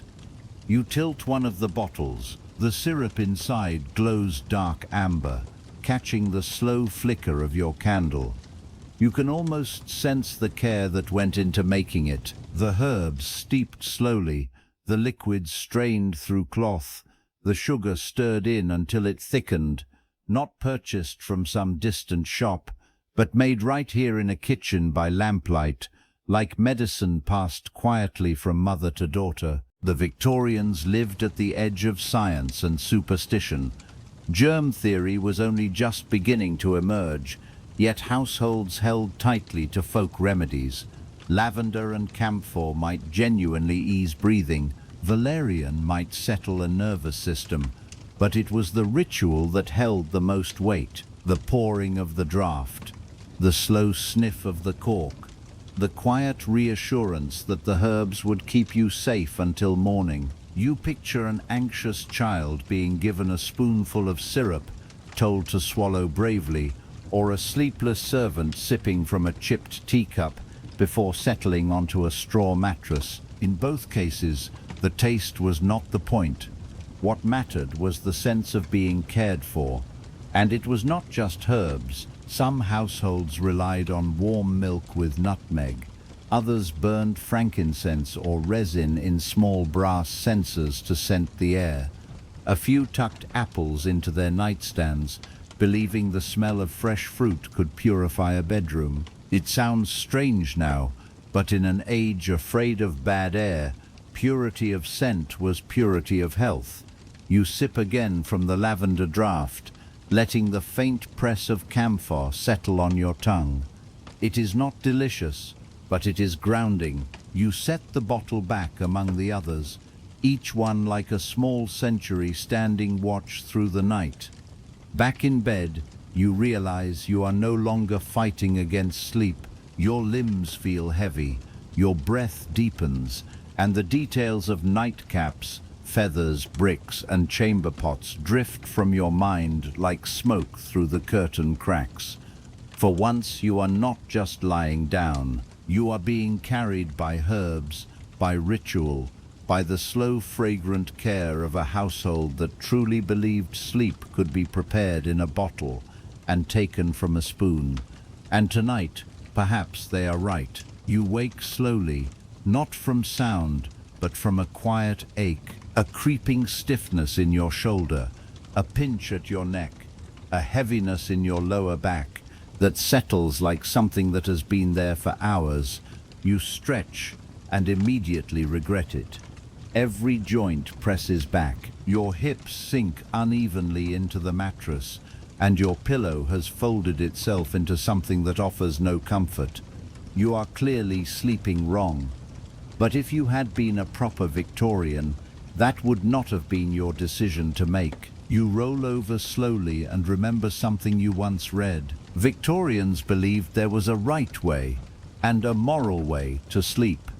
Not just the hour or the clothing, but the actual position of the body, the angles, the posture, the meaning. Sleeping posture was not a matter of preference, it was prescription. Lying on your back was considered suspicious, thought to invite vanity, disordered dreams, or spiritual carelessness. Sleeping face down was practically condemned. Doctors warned it pressed too heavily on the chest and stirred impure thoughts. The recommended position was always the same. On your right side, body straight, legs extended modestly, hands either folded at the chest or resting under the pillow, not beneath the body, and certainly not near anyone else. It was called the Christian sleep. Some etiquette books even included diagrams: your arms here, ankles not touching, eyes closed softly so as not to disturb the face. To sleep with composure and discipline was to sleep well, and if you failed, if you shifted or snored or spoke in your sleep, that too could mark weak character. Sleepwalking was viewed with suspicion. Night terrors were thought to be a consequence of a guilty conscience. Restless limbs suggested an excess of feeling. Even sleep was a performance. You stretch your neck slowly and look at the bed frame, a narrow brass-rimmed construction just wide enough for one body, possibly two if neither moved much. Victorian beds were often deliberately narrow to discourage sprawling, to keep the sleeper aligned, composed and still. Children were even taught to practice their sleep posture, lying quietly for a few moments before closing their eyes, breathing evenly, folding their hands. It was bedtime choreography. And if that was not enough, there were tools. Some people tied ribbons around their wrists to keep their arms from falling loose. Others placed bolsters, firm sausage-shaped pillows, at their backs to prevent rolling. One woman reportedly slept each night with a thin board tucked behind her spine to ensure moral alignment and proper digestion. You shift again, trying to hold the proper position. Right side, legs out, hands folded. It is stiff, overly formal, like posing for a portrait. You cannot imagine staying like this for more than a few minutes. But they did not ask sleep to be comfortable. They asked it to be correct. And for the Victorian mind, correct sleep led to correct thought, which led to correct behavior. Everything followed from the posture of your resting body. You breathe out and try to hold the pose, but your left shoulder begins to ache almost immediately, and your knee keeps drifting out of place, like trying to rest while holding the shape of a statue. Still, for a moment you wonder what it would feel like to sleep so still, so composed, so orderly that even your dreams settled neatly behind you. You hold the position for perhaps 10 seconds, then your shoulder begins to burn, your hip sinks deeper into the mattress, and your left arm, dutifully folded, goes quiet with the protest of something not meant to stay like this. You roll onto your back, the very position Victorians warned against. They believed lying face up left your soul exposed, open to impure thoughts or darker influences. One guide from the 1850s claimed that sleeping on your back made you more susceptible to disordered imagery, which sounds unlikely until you remember the story about the man in the black coat. But it was not all superstition. There were medical ideas tied to posture as well. Doctors warned that incorrect sleep positions could cause poor digestion, excess bile, or imbalance of the humors. Sleeping on your left side was thought to press on the heart. Sleeping face down could restrict breathing. One physician claimed that wrong posture could affect a woman's fertility by disturbing the flow of internal energy. You lie there now, arms loose, resting in every direction that Victorians would have found troubling, and it feels like relief, until you hear the ticking. That wall clock has started again. Louder now in the quiet, a slow tick, tick, tick that presses through the silence like something steady and certain. You look toward the mantel. The clock is made of black slate with gold Roman numerals and a pendulum that swings with patient authority. Tick, tick. You are not sleeping correctly. Tick. Posture carries character. Tick. Your left shoulder is impure. Tick. You breathe slowly and sit up. Your back settles into its protest. Perhaps this is the real Victorian sleep experience, a slow war between discomfort, quiet guilt, expectation, and barely contained restlessness. But there was a logic in their structure. The upper classes especially connected restraint with virtue. A calm sleeper was, to their minds, a controlled person. Someone who shifted, snored, or muttered in sleep, that was a sign of emotional instability or careless living, and it went beyond the bed. Servants were guided on how to behave while unconscious. Maids were told to sleep neatly with arms at their sides and legs straight. so their bed sheets would not appear rumpled and suggest disorder. Governesses monitored the sleep positions of children as part of their moral instruction. There are even accounts of family members checking on one another at night, not for safety, but to confirm that no one was sleeping in an undignified way. You try once more to lie correctly. Right side, hands together, ankles apart. The candle burns slowly. The bed settles. You hold it for perhaps 8 seconds before releasing entirely and settling back into whatever position your body finds. Because the truth is, Victorian sleep was not restful. It was performed, a rehearsal for waking life, a display of order and control even in your most unguarded hours. And while the feathers hold your spine at an angle and the ticking clock marks each shift like something watching, there is something oddly grounding about it all, because in this narrow bed surrounded by rules and quiet expectations, you understand what it meant to sleep like a Victorian. Not freely, not privately, but correctly.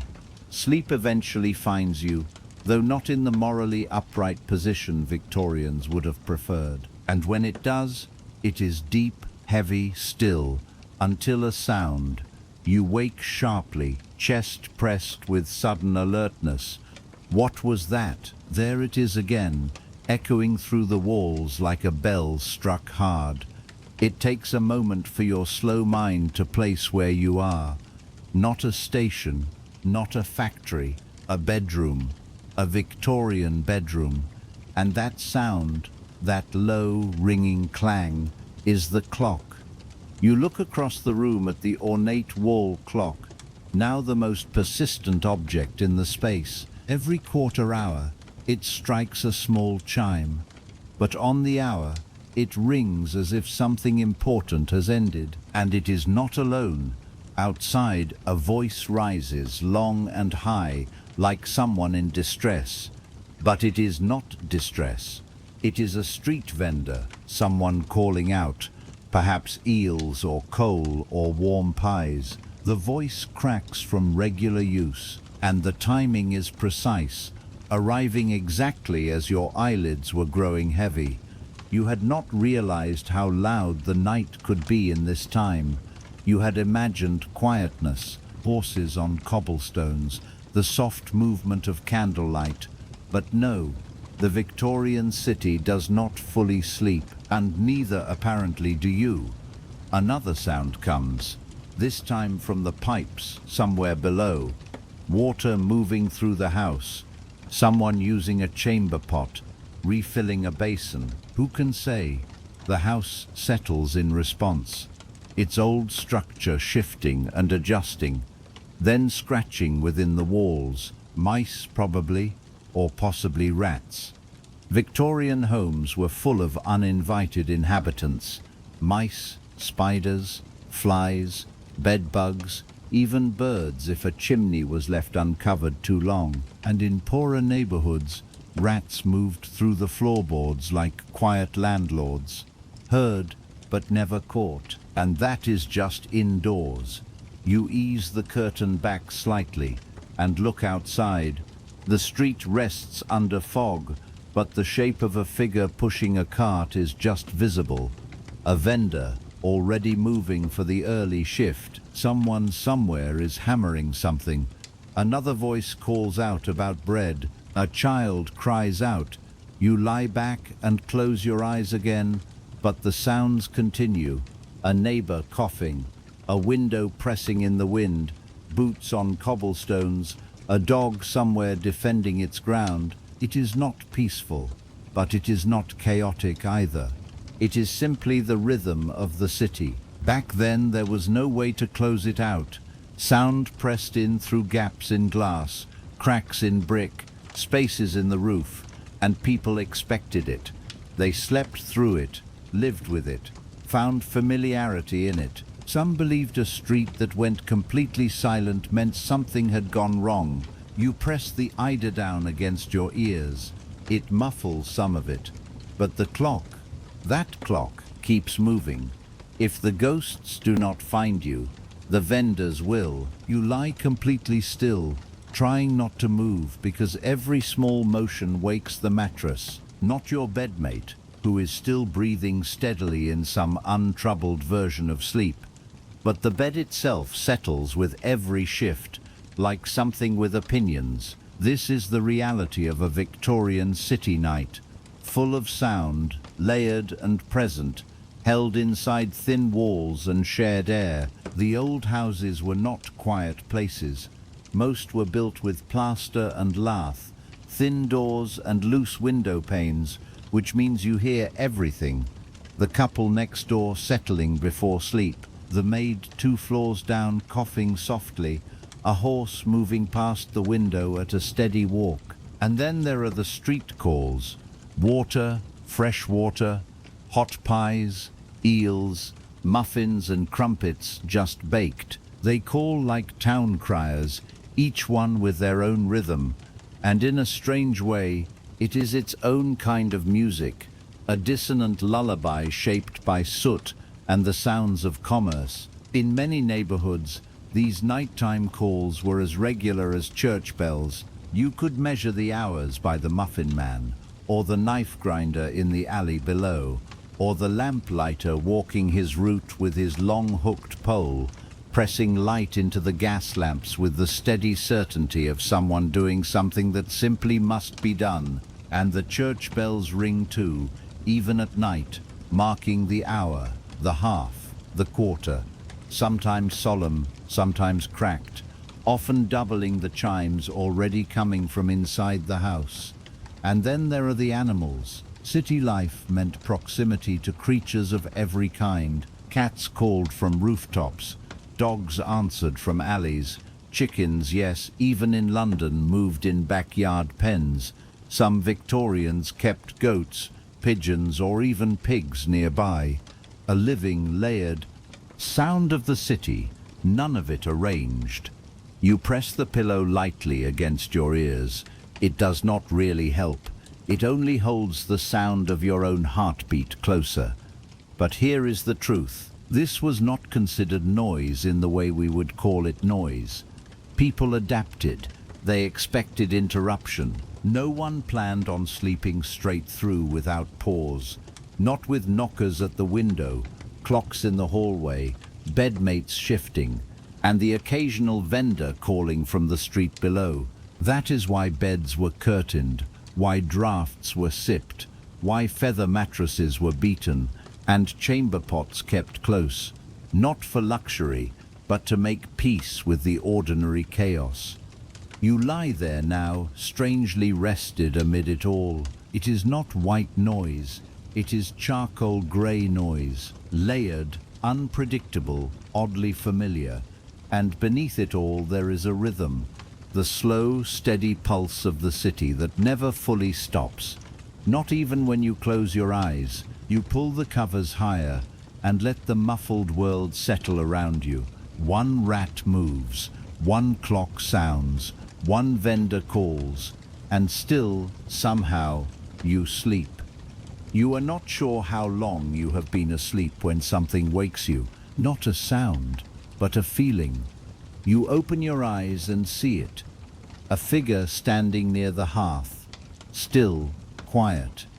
You stay still, it is your bedmate, but their posture is wrong. Rigid, eyes open, arms loose at their sides, like something waiting. They are not awake, not fully. They are staring at the wall, unmoving, barefoot on the cold floor. You watch, and then without a sound, they turn and begin to move toward the wall. You sit up and say their name softly, but there is no answer. Just a quiet sound as their forehead rests gently against the plaster. They are sleepwalking, and in Victorian England, that was not a small thing. To us, it is a curiosity, perhaps even something to smile at. But to Victorians, sleepwalking was a troubling mystery, somewhere between a medical condition and a moral question. They called it noctambulation. Doctors debated whether it was caused by digestive disturbance, emotional strain, or something deeper. Some believed sleepwalkers entered a kind of trance, moving between states of being that ordinary people could not follow. And the danger was real. There were stories of sleepwalkers going through windows, falling down stairs, lighting fires, or leaving the house entirely. One woman was said to have climbed into a horse trough in her nightgown, convinced she was at the wash. Another man walked into the street in almost nothing and recited something quietly to a lamp-post. But there was also a deeper fear. If someone took something while asleep, did that reveal something true about them? If they spoke a forbidden name, was the heart already somewhere it should not be? Victorians could not agree. Was it something the body did without the mind? Or was it the mind finally speaking without the body's restraint? You rise carefully, unsure whether to wake your companion. That itself was debated. Some said waking was dangerous, might cause a kind of shock. Others said waking was essential before something happened. The figure near the hearth begins to move again, not toward you, toward the fireplace. Their hands reach out, as if searching for something held in memory. You see the bed warmer, an iron pan still resting against the bricks from earlier. It is cold now. You move quietly, one hand on their shoulder, voice kept low. It is all right, come back to bed. They blink once, then again. A long, slow breath moves through them, and just like that, the night releases them. They let you guide them back to the mattress, heavy and docile, already drifting back into wherever they had come from. No memory, no questions, just sleep. You lie beside them, your chest still settling. The Victorians may not have had answers, but they were right about one thing. The night mind is a strange and quiet thing, full of wanderings and whispers and shapes that are not quite ghosts. And sometimes the most unsettling thing in the room is the person still breathing beside you. You lie awake for a while, even after your bedmate's breathing evens out. You keep looking toward them, half expecting them to sit upright again or begin speaking in something unfamiliar. But they stay still, peaceful, as if nothing moved at all. You, on the other hand, are wide awake. You think back to those Victorian accounts, newspaper clippings, and whispered family stories about sleepwalkers who wandered onto rooftops, climbed fences, or spoke languages they did not know while conscious. One woman reportedly embroidered an entire handkerchief during a trance, needle moving in the candlelight, eyes open but seeing nothing. And the most unsettling part was that these stories were often believed. To sleepwalk in the Victorian era was not just strange, it was suspicious. Sleepwalking pressed against the boundary between the conscious and unconscious, between intention and instinct. And in a culture that valued self-control above almost everything, nothing was more troubling than a person who moved without meaning to, especially a woman. Female sleepwalkers were seen as particularly alarming. Literature from the period is full of women wandering in their nightgowns, revealing something they would never speak aloud in daylight. Their sleepwalking was read as both a medical symptom and a moral question, a physical expression of something suppressed. Even real cases were examined not just for health, but for character. Was she overworked, spiritually unsteady? Had she been reading the wrong kinds of books? For men, sleepwalking was sometimes explained as the result of overwork or emotional strain, but it also carried darker implications. A man found wandering at night might be suspected of something, even if he remembered nothing. The sleeping person reveals what the waking person conceals, one pamphlet warned, so families grew quiet about it. Sleepwalkers were gently moved to private rooms, or held in place with soft cloth, or kept beneath heavier quilts. Some were made to wear small bells at their wrists, so that any movement would be heard. You look again at your bedmate. There is no bell, just a faint dampness at their temple and a slow, steady breath. Whatever moved through them has passed. You wonder if they will remember any of it. Probably not, but you will, because there is something that stays with you about watching a person move without will. Eyes open, mouth closed, hands reaching for something that is not there. It makes you wonder where the real line is between sleep and waking, between safety and the self. And in a world like Victorian England, where morality was measured carefully and virtue was expected even in sleep, sleepwalking was not just strange, it was dangerous. Because if you could act against your better nature while unconscious, perhaps you were never as steady as you appeared. You breathe slowly, pull the blanket to your chin, and try to let go of the image of that pale figure standing at the hearth. Just another Victorian night, you remind yourself, with bricks and jelly and ghosts that breathe. You close your eyes and hope your feet stay where you left them. You wake in a different bed, not a different room, just a different bed. The feather-stuffed softness that held you before is gone.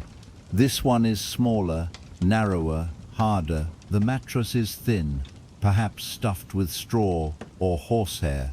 The blanket is rough wool. There is no brick at your feet, no embroidered pillowcase, no lavender in the sheets.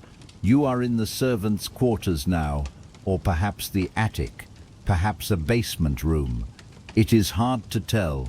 There is no window here, only a low ceiling, exposed beams, and a single iron hook bolted into the wall that you do not look at too long. The air smells of damp stone and old laundry. Somewhere above, footsteps settle.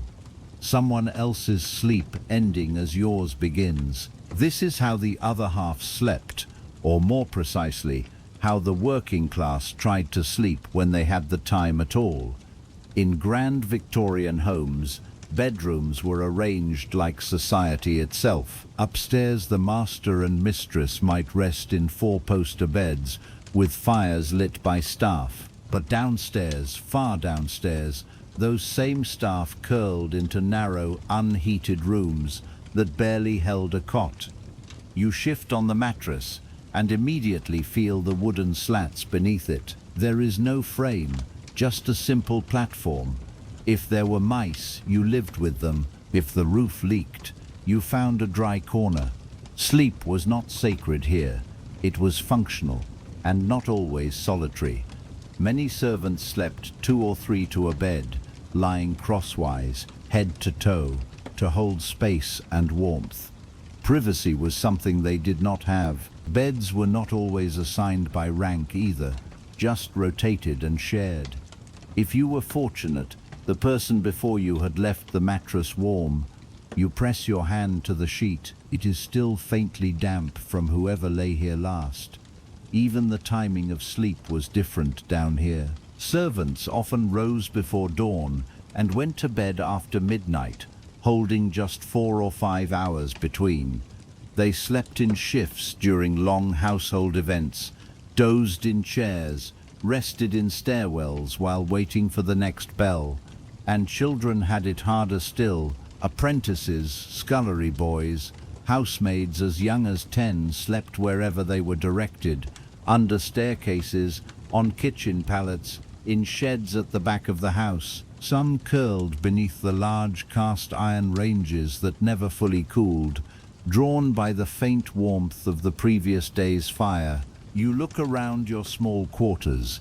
No pictures, no nightstand, no chamber pot, just a plain wooden box at the foot of the bed, perhaps for clothing, perhaps for whatever small things a person keeps privately. Your boots sit beside it, dusty and worn. Here, sleep is not a retreat. It is a pause, a borrowed hour, a breath before the next demand.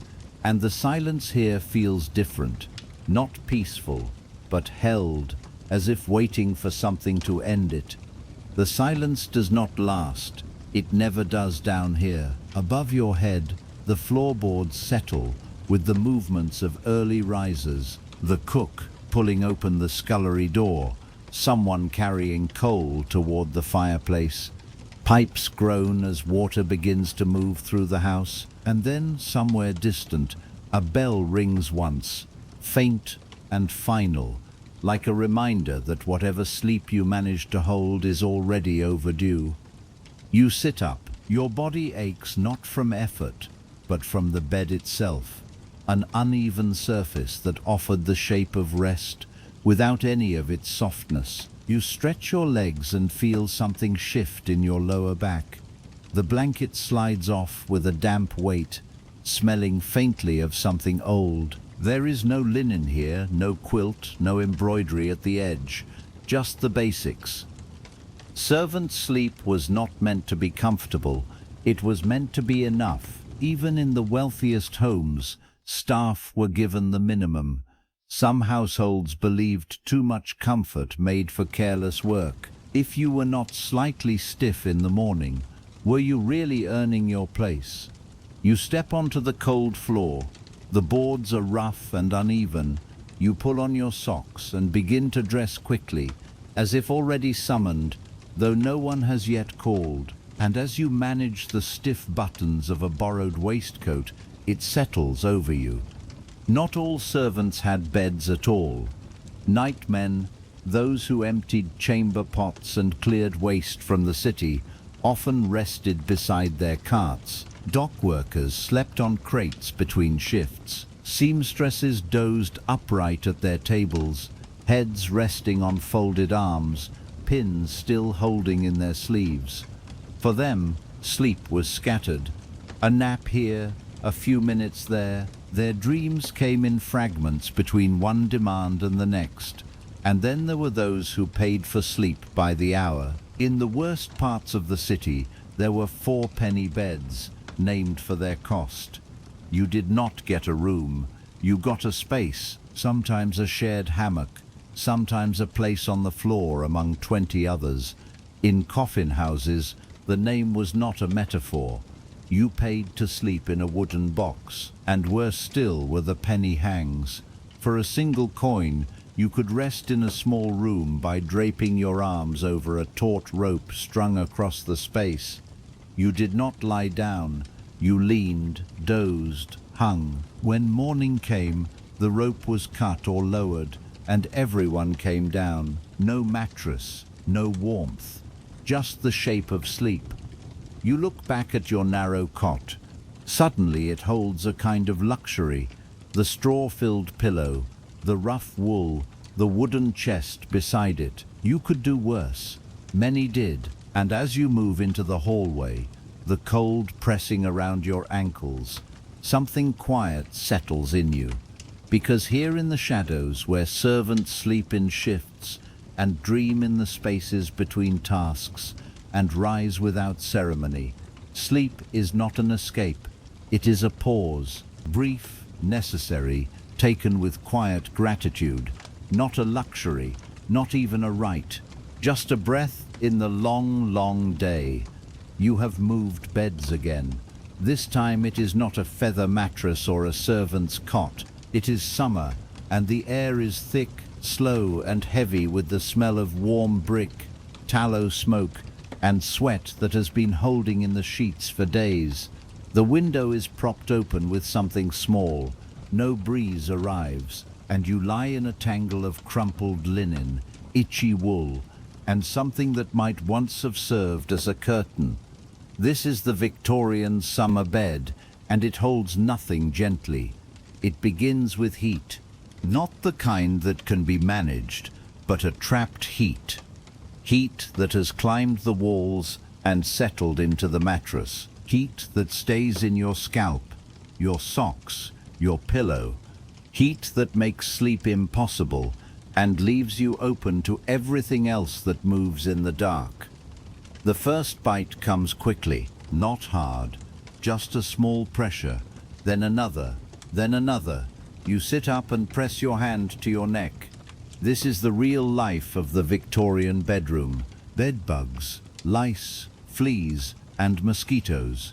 Victorians lived in ongoing contest with them. Entire newspaper columns addressed them, House manuals gave them full chapters, and still, most households simply accepted them as part of life, like cracked walls or chimney soot. The enemy was patient, especially in summer. Mosquitoes gathered near standing water inside and out. Fleas nested in straw mattresses. Bedbugs settled into the cracks of bed frames. Lice lived in linens and behind ears, and in the seams of bonnets. The itching never fully stopped. Some families fought back with vinegar baths. Others soaked rags in kerosene and pressed them into cracks in the walls. The more desperate ones scattered mercury powder beneath their sheets. Yes, mercury. Believing the fumes would rid the room of vermin before they reached the sleeper.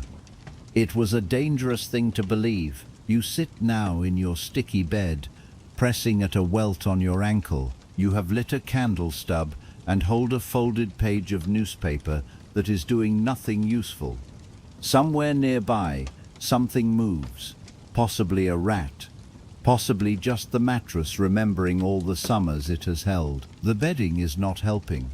Victorians held to wool even in heat.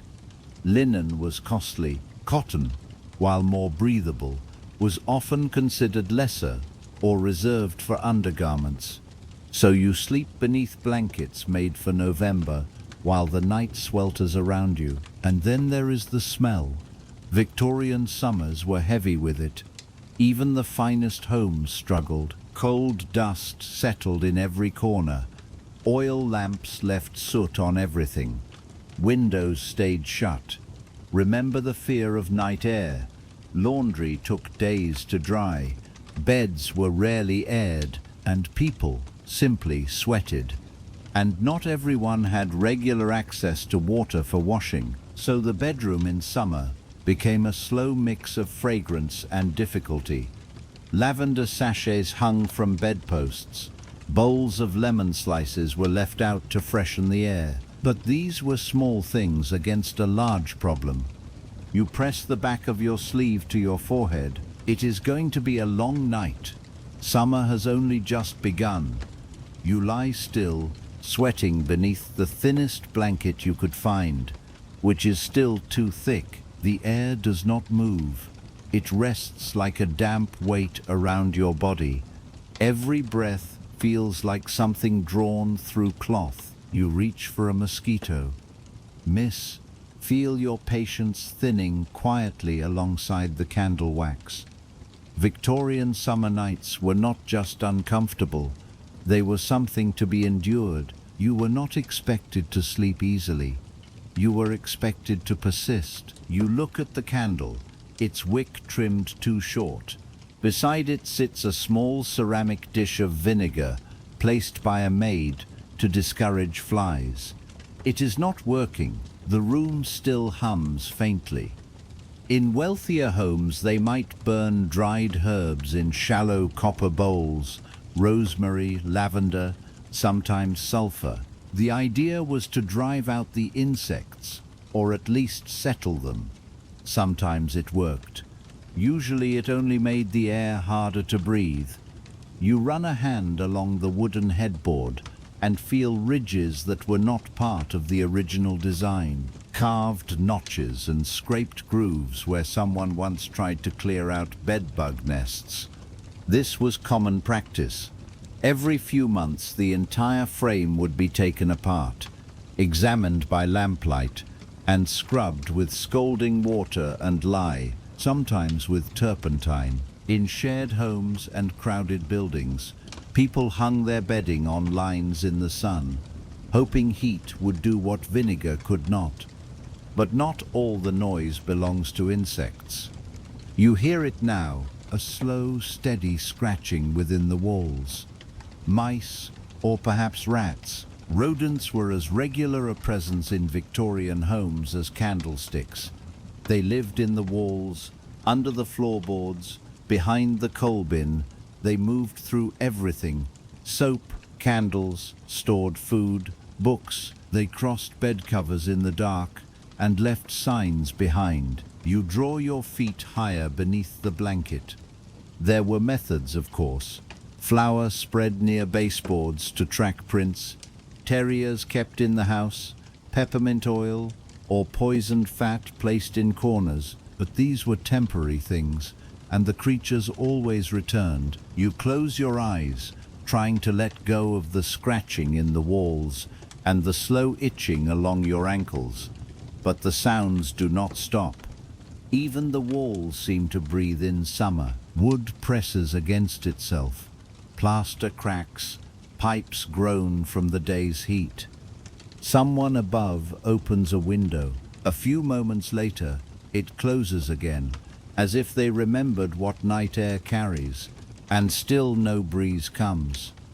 Victorian fans, those folding decorative ones, were designed mostly for social use. For actual air movement, people waved newspapers, flapped blankets, or used small hand-cranked devices that made noise and cooled very little. You try not to move, afraid that any small shift will restart the itching, the pressing, the heat.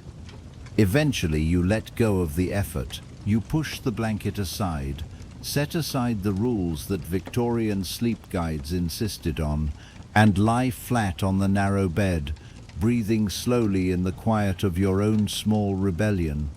Perhaps the fleas will settle, perhaps the mice will grow still, perhaps the sun will come before too long. But until then, you understand what millions before you understood in the heavy stillness of a Victorian summer, that sleep is not always found.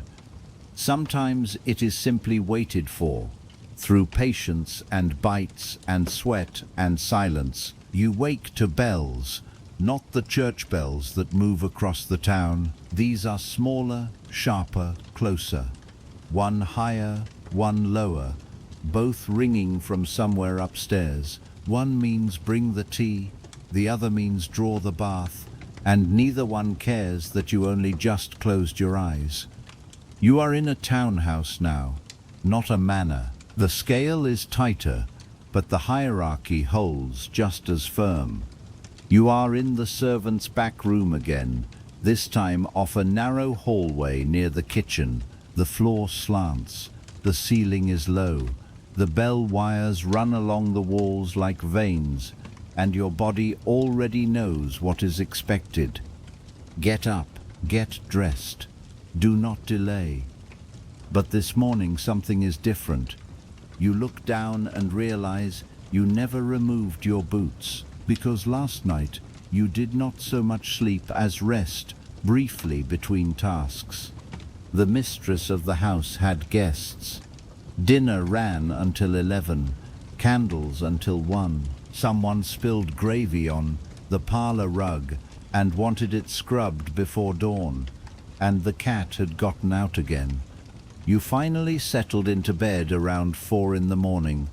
Now it is 5:30. This too was Victorian sleep, especially for those working in service, in shops, in factories, or in homes where there was no clear end to the day.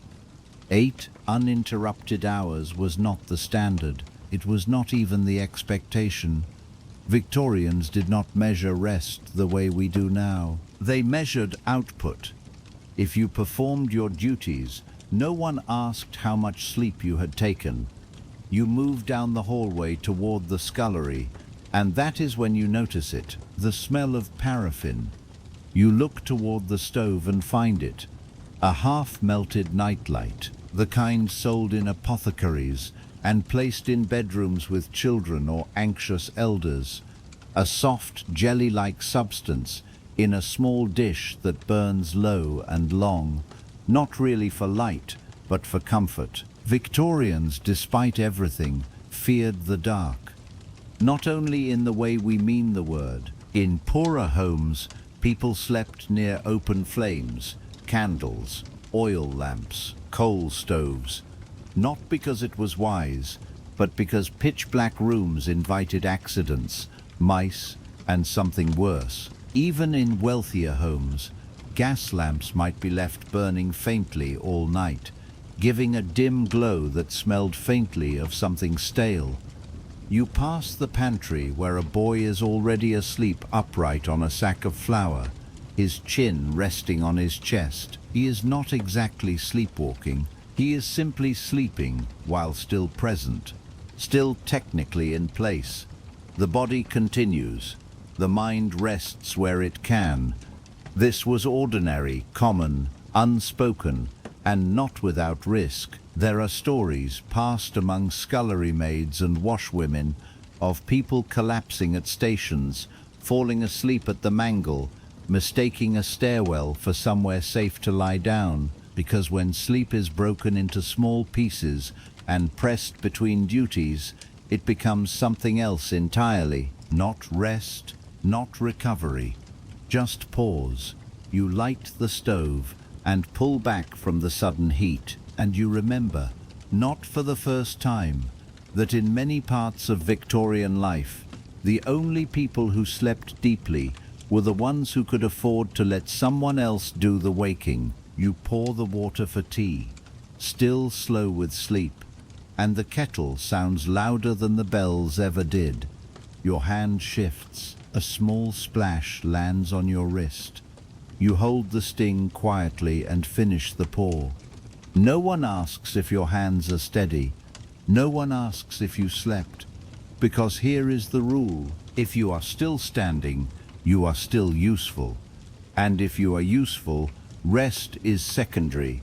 Victorian thinking pressed this belief into every corner of daily life. Sleep was for the weak, for the idle, for the sick, or worse, for the sinful. Early to bed and early to rise, they said, makes a man healthy, wealthy, and wise. But no one said what early meant, or how little was too little. You carry the tray upstairs. Every step settles under your weight, not from its heaviness, but from the repetition. You have walked these stairs hundreds of times, and on nights like the last one, you have done it with your eyes open and your mind somewhere else. There was a name for the natural break in sleep once, before industry forced everyone onto a single schedule. Many Victorians and those before them slept in two phases: a first sleep from dusk to midnight, then a quiet waking period, then a second sleep until dawn. But by the middle of the 1800s, with gas lights spreading and trains departing before sunrise, this two-part rhythm began to dissolve. Urban life required continuity. Shops opened earlier. Trains ran at dawn. Employers expected people to arrive on time. Gradually, sleep had to fit a schedule rather than a natural rhythm. You reach the mistress's door and knock. She calls you in. Her room is cool and still. A maid has already drawn the blinds. Her bed holds the faint impression of a long, undisturbed sleep. Her book rests face down on the coverlet. She slept late and peacefully. You set the tray down, and when she thanks you, you nod without quite meeting her eyes, because you see what she does not, that while she was dreaming under lace, you were counting spoons. While she turned her pillow to find a cooler side, you were scrubbing spilled gravy with a brush. And while her sleep restored her, yours was something spent in exchange for a few more hours of function. You leave quietly, pulling the door shut behind you. Back downstairs, the hallway begins to move. The boy in the pantry stirs. Someone coughs. The bell rings again, and you understand now that this is how the day begins. Not with sunlight, not with something warm to drink, not even with full awareness, but with a kind of tiredness that has settled so deep it has become its own kind of ordinary. You tuck the kettle away, and for one brief moment, consider stealing a few minutes before breakfast service begins. But the bell rings again, and the rope always wins. The sun is higher now, but inside this narrow house it is always a kind of twilight. You are in a back bedroom, the kind that receives little light even on a clear day. The windows are small and clouded from years of cold dust. The curtains are heavy, but it is not the dimness that holds your attention. It is the crib, tiny, wooden, pressed close to the bed. You did not expect to find it here, not in a room this small, but it is there, half covered by a faded shawl. Because for all their rules and rituals around sleep, Victorians held some of the most complicated and contradictory ideas about infants and night care that you have come across. And now you are about to understand it from the inside. You look around the room, no rocking chair, no changing surface, no way to call for help, just a cracked porcelain bowl on a small stand, a chipped teacup on the floor, and the slow smell of sour milk. Someone has left a book open beside the crib. You lean in and read a line. It is most unwise to indulge an infant by tending to every cry. The Victorian parenting guide speaks with certainty. The next page advises strict feeding times, outdoor walks in all weather, and most notably, that infants should learn to settle themselves at night, sometimes even in a separate room from birth, if space allowed. You look into the crib. The baby sleeps for now, but you know what is coming. Victorian babies, like all babies, cried. But how those cries were received was different. In working-class homes, the infant might sleep in bed with the mother, not from preference but from practicality. Feeding was simpler that way, and space was limited, but in middle and upper-class homes, regimentation was the goal. Scheduled feedings, scheduled rest, scheduled everything. If the baby did not comply, midnight crying was left to run its course. Night disturbances were said to build character. Restless sleep suggested something weak in the child's constitution. You breathe slowly and the baby stirs. One small movement, one sound, one tiny hand curling in the air. You look around. No nanny in sight. Just you and the quiet expectation of every handbook ever printed. You try a soft sound. The baby frowns. You sway slightly. The baby settles. You hum something slow and old, and probably from somewhere north. And finally the child drifts again, but not before you notice it. A small cloth bundle tucked beneath the crib mattress. You pull it gently free. Lavender pressed between layers of fabric. A homemade sleep charm placed there by someone, a mother, a nurse, a grandmother, who knew what the books did not know, that sometimes comfort matters more than the schedule. You press it back into its place, because here in the dimness of this room, the rules grow faint. There is only the rhythm of small breathing and the quiet understanding that Victorian sleep, even for the youngest, was threaded through with belief, fear, and expectation far older than the child itself. You sit on the edge of the bed, watching the baby's chest move in the soft gloom. It is still now, almost unnervingly so, but you have seen enough of this world to know that stillness can shift without warning. The mother returns, quiet at first, then moving gently as she kneels beside the crib. She does not speak to you, just draws the shawl a little tighter round the infant and straightens a piece of muslin at the baby's neck. Then she reaches under the crib and pulls out a small book. Not a parenting guide, a household almanac. She begins to read from it in a low voice. Not a story, not scripture. Weather signs, moon phases, feeding times, dream omens. You understand what is happening. This is not simply a bedtime routine. It is protection for the baby, for the night, for the uncertain hours between dusk and dawn, when a mother has little control and even less reassurance. In a time when infant mortality was a common grief, superstition and ritual filled the space where medicine ran short. Some families pinned red coral beads to babies' nightshirts to hold off spirits. Others hung iron scissors near the crib to cut bad dreams before they could land. And some, like this mother, trusted in rhyme, in routine, in worn and familiar objects passed down through the hands of women who came before. She catches you watching. "Ignore the books," she says quietly. "They never hear the crying." You nod, because the reality was this. Victorian parents were told to leave babies to settle on their own, but most could not or would not.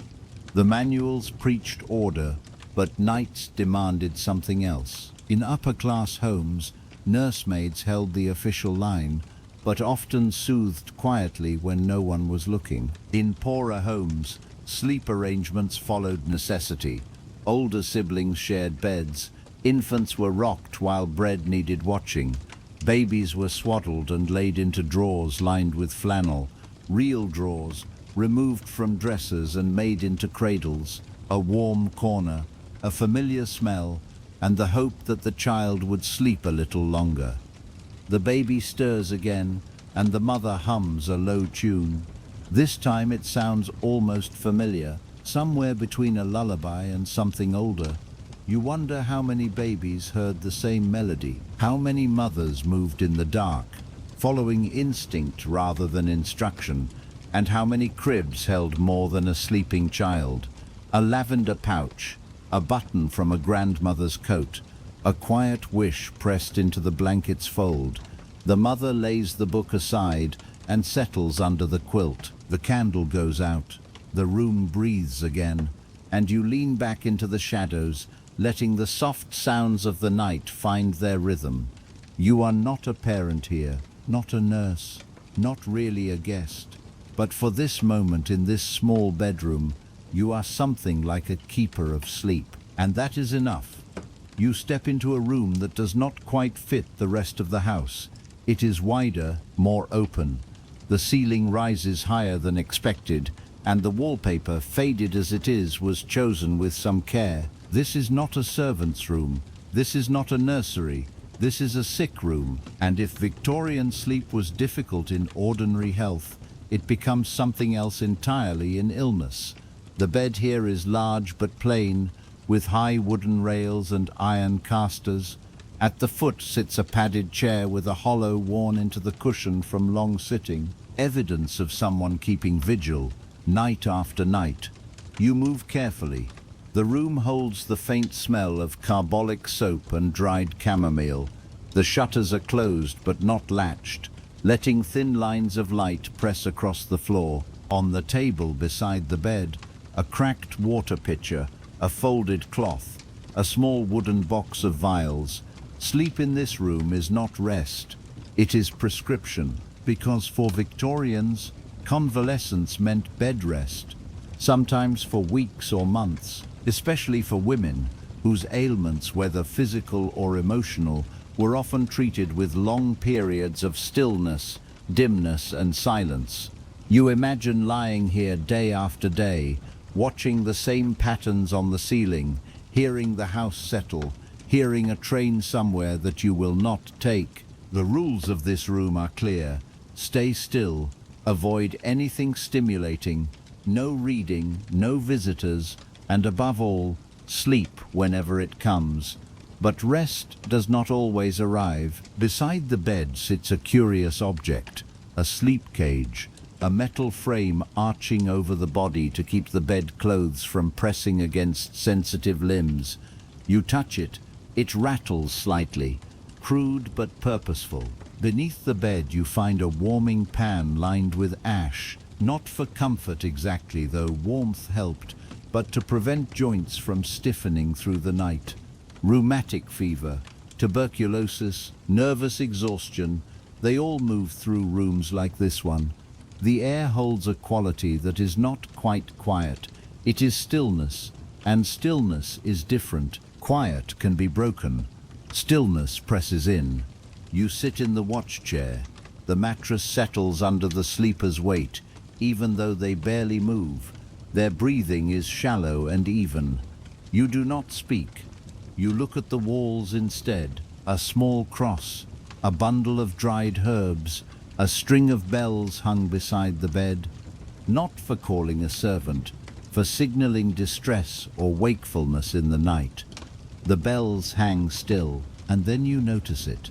The person in the bed is not old, they are young. This is not the end of a long life. This is convalescence, the Victorian habit of managing illness through enforced rest, through stillness, through a kind of controlled slowness. Some saw it as care, others felt its edges like a cage. Either way, it shaped how people slept through sickness, held in rooms like this, wrapped in wool, quieted by well-meaning hands, and tonight you are a witness to it. You stay in the watch chair, listening to the slow sound of breath and linen. The sleeper does not stir. Their face is pale and still, and for a moment the era falls away. It could be now, it could be someone you know, because something in the quiet care of this room is older than any century. Then you look down. Tucked beneath the mattress is a small handkerchief, embroidered with initials and edged with lace. You ease it free and find inside a pinch of something dried and pressed. Valerian root, most likely. A well-known Victorian sedative, not as strong as laudanum or chloral hydrate, but a staple in the sick room, often added to evening tea or used in a compress. Sleep was seen as the body's most reliable healer, second only to faith. Across the room sits a thick ledger, not a Bible, a sleep journal. These were common in wealthier homes during long illnesses. Doctors encouraged families to record how long the patient slept, how often they woke, whether dreams were calm or disturbed. You open it. The entries are neat and dated. Slept 3 hours, woke with sweats, dreamed of mother's garden, cried out at 2 in the morning, settled with peppermint and a psalm. You turn the pages slowly and find something unexpected the patient writes to, and in one unsteady line you read, "The hours are soft and slow here, I drift between them." You close the journal quietly, because that is the truth of it. In Victorian sick rooms, sleep was not simply rest, it was a measure of progress, a space between symptoms, a sign that the body was healing, or a sign that it was not. A night with more sleep was a night worth noting. A restless night might quietly unsettle an entire household. You look again at the bed, at the string of bells, the candle stub, the spoon with its faint rust. All of them tools from a time when sleep and survival were still close to the same thing. The sleeper shifts, just a hand moving slightly, but enough. You rise, step forward, and draw the blanket back into place. You think of all the hands that have made the same small gesture, mothers, sisters, nurses, strangers, and in that quiet act, something moves through you, because Victorian sleep was never just about pillows and sheets. It was about watching and waiting and hoping the night would pass gently. And if it did not, being ready, you step back. The room settles into itself again. The bell does not ring, but you are not finished watching. You have seen the beds of the weary and the sick. And now, for the last part of this long night, you step into a room that was never designed for sleep, and yet held more sleepless hours than almost any other. The parlor. By day, it is the public face of the home. Velvet chairs positioned carefully, a piano collecting dust in the corner, a framed photograph of stiff and serious faces staring into a distance that no longer exists. But by night, this room becomes something else, a place for those who cannot sleep, who will not sleep, or who are not permitted to sleep upstairs. You close the heavy door behind you. It settles with a firm sound. The room is quiet now, but it holds the residue of many late hours, the soft shuffle of slippers after midnight, the small sound of teacups filled not for guests, but for those who needed something to hold. And there, near the hearth where the coals still glow faintly, is the couch, too short to stretch out on, too thin to offer much, but still used. This is where maids rested after too many bells, where guests made do when carriages did not arrive, and sometimes where family members sat out the long hours when sleep had become impossible and grief had settled in the rooms above. You take a seat, arms folded. There is a blanket in the armrest. It smells faintly of camphor and old fabric. You draw it over your legs and your body understands almost immediately. This is not a place for rest. This is a place for waiting. Because Victorian homes did not only sleep, they kept watch over sick rooms, over servants, over propriety itself. And this room, this quiet, stiff, slightly too formal room, was a buffer between the house and the night, a place where sleep arrived only by accident, and where dreams were shaped by things left unspoken. You reach for the bell pull out of habit, but it is not connected to anything now. The rope sways once, then settles. A grandfather clock ticks in the corner, not loudly, just steadily enough to remind you that time continues, even when the hour no longer matters. And on the table beside you sits a journal, not for symptoms or infant notes or garden observations. This one is for dreams. You open it slowly. The entries are strange and half-formed. Fell into the butter churn, spoke with grandmother though she is gone. Teeth in the teapot again. Something in you settles quietly at the reading of them, not because they are amusing, but because they are honest. Victorian sleep was full of rules, yes, but also of reverie. And here in the parlor at 2 in the morning, reverie and reality press close together. The boundaries blur, the strangest things find a place to land. You stay seated as the last of the coal embers fade to a dull glow. The room is cooler now, somewhere behind the walls. The rest of the house sleeps unevenly, or does not sleep at all, because Victorian sleep, as you have now seen, was never truly peaceful. It was ritual, fragmented, watched over, and sometimes, when fortune did not hold, entirely out of reach. You run your hand across the dream journal again, feeling the words left by hands long gone. On the final page, written in a looping and uncertain hand, is one line: could not sleep. Too many eyes in the wallpaper. You look up. The wallpaper in this room is a thick pattern of twisting vines and oversized flowers that seems to shift when your eyes rest on it too long. And yes, perhaps, just perhaps, there are shapes in the shadows. You breathe out. And yet, how many Victorians lay awake in rooms like this one, imagining something, watching from paper and plaster, in a society drawn to death masks, mourning jewelry, and the idea that the dead could be reached. It is no surprise that sleep itself became haunted. The line between dreaming and waking was thin in this era, thin as lace, and held just as delicately. You draw the old blanket closer around yourself and look toward the hearth one last time. On the mantel above the fireplace sits a small china figure of a sleeping child, curled into the shape of a crescent moon. Common in the late 1800s, these figures were placed in bedrooms as quiet charms, meant to encourage calm, to offer protection, to remind the room of what rest looked like. You wonder whether it worked, whether any of it worked. Because despite the journals and the bells and the tonic water and the dream logs and the carefully maintained household rules, most Victorians still did what you are doing now. They waited for sleep, not forced, not purchased, not scheduled precisely enough to arrive on demand.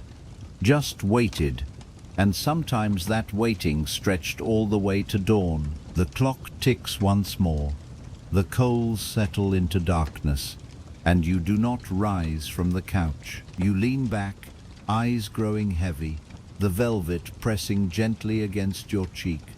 For the first time tonight, you release the rituals, the rules, the slow accumulation of worry, and without quite choosing to, you drift. The coals have gone cold.